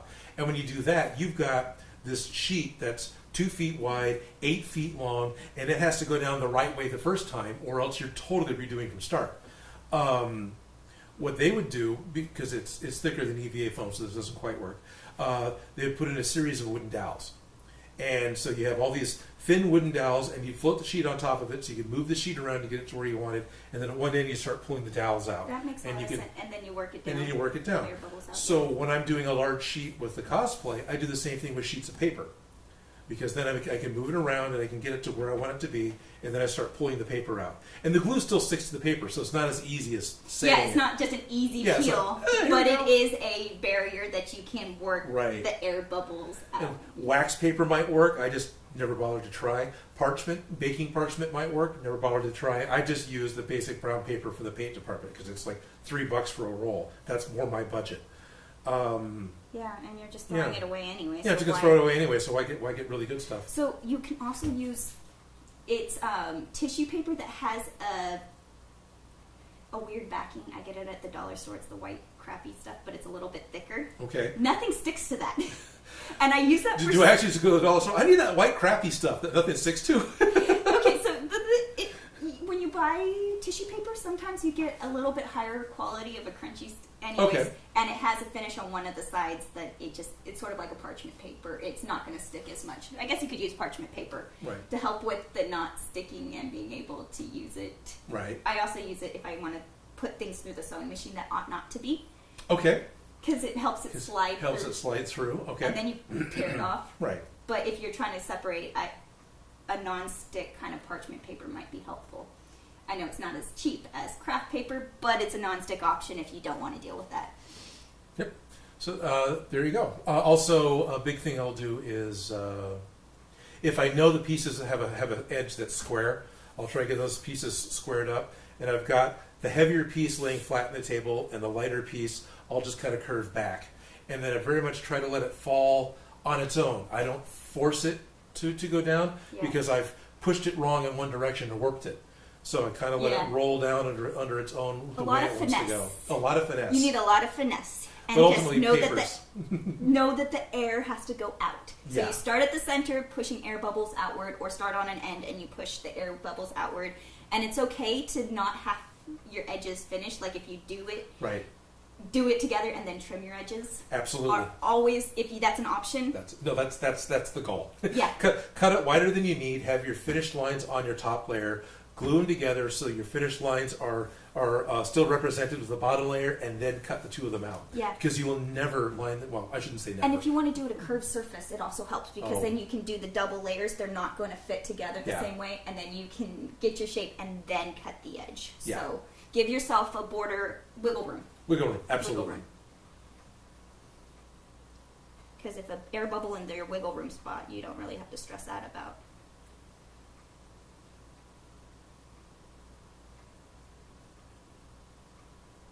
I'm almost finished. I gotta wait for paint to dry a little bit, but Poor CH Bull Driver. Of course, I walked away to help a customer at the time, and you probably saw me mention from my personal account. Yeah, I saw it. Sorry, Mike, but I didn't see it. And yeah, it'd be awesome to get to hang out at John's and grab a pizza again.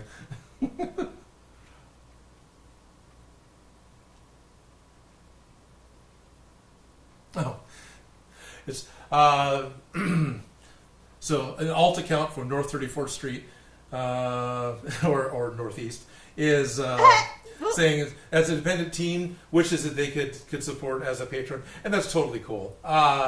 There is support that comes from having subscribers. There's support that comes from people watching, but there's just the direct support, and there's emotional support. There's emotional That means support. something. That means a lot. That's actually a big part of the motivation to do it. But no, it's totally cool. So I get it, and I wouldn't want anyone to hurt themselves trying to support, because that's not really productive. Yeah, let's not pull little Smosh fans and send your parents credit cards. Yeah, no. Oh, those kids sound so cute in their letters, though. Look Yes. at- Benjamin Clark, thank you for hanging out. It's been a long stream, and I appreciate you hanging around. We're almost done. We're almost done here. Let's get this on camera. I'm Look at just it. kind of adding You're the holding it little upside gold down a on. little bit. Yeah, I'm adding gold into this part just because we're not doing the bronze. Right. So I'm just giving it a little bit of extra, Nice. the little textures, because there's always an empty spot. Always.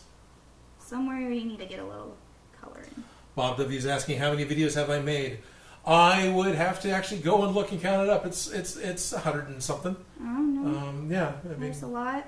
there's a lot. And if you want to start counting Smosh, and you want to start counting the stuff I did at DIY. PBS and DIY Prop Shop, it and gets then all those random projects that you get right. called into. But a few. Some. And the number's gone up quite a bit because I went weekly back in September. I was doing it. For now, nice. so far. Yeah, there's Toby. Yeah, it's all right. And I'm saying I'm getting this, and here you go for now so far. So Kind of. no, it's totally would work. I feel like it really does need a black, because that black is just not a finished. It's not a It's finish. not Yeah, because finished. you can totally see the glue stain, but Yeah. it's okay because this was the intent was to build this quickly, but still it took 8 hours of live stream. Yeah. Paint to BSing, dry. paint to dry, Pieces to get cut out. Things need to get sewn together. Every little step distractions. takes a time, and then also doing it while chit chatting. Right, which that takes some time. Yes. Let's see, do you mind? No, not my face mask. Be yours. Usually I say it smells like paint or it smells like glue, but no, it smells like paint. But Yeah, because the paint's still wet. yeah, so I don't think I have a camera that's close-up pointed at me. But the idea being that it's going over the nose, so it's actually going to be more COVID correct, right? Because I actually got a mask on, but it has the Loki gag on it, and yeah, I can see talking is pulling it down off my nose, so I probably have to put a wire up in here. Honestly, had we put it on while you were talking, I would have just set it further down on the mask. Oh. So if you're Well, making it, just put it on your face and look in the mirror. It helps. It Of course, does. fitting. Also, I did it on Sage's head cast. And he has a zone-shaped head. He's got a much smaller head than I do. That's why it's not fitting properly. Here, I'll pull that guy out so we can put it on his face.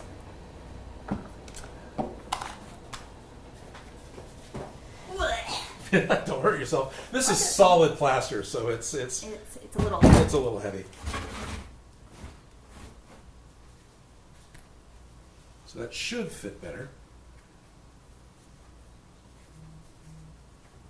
There you go. The Loki face mask, but with the little nude, Oops. with the nude nose. Nude nose. Oops.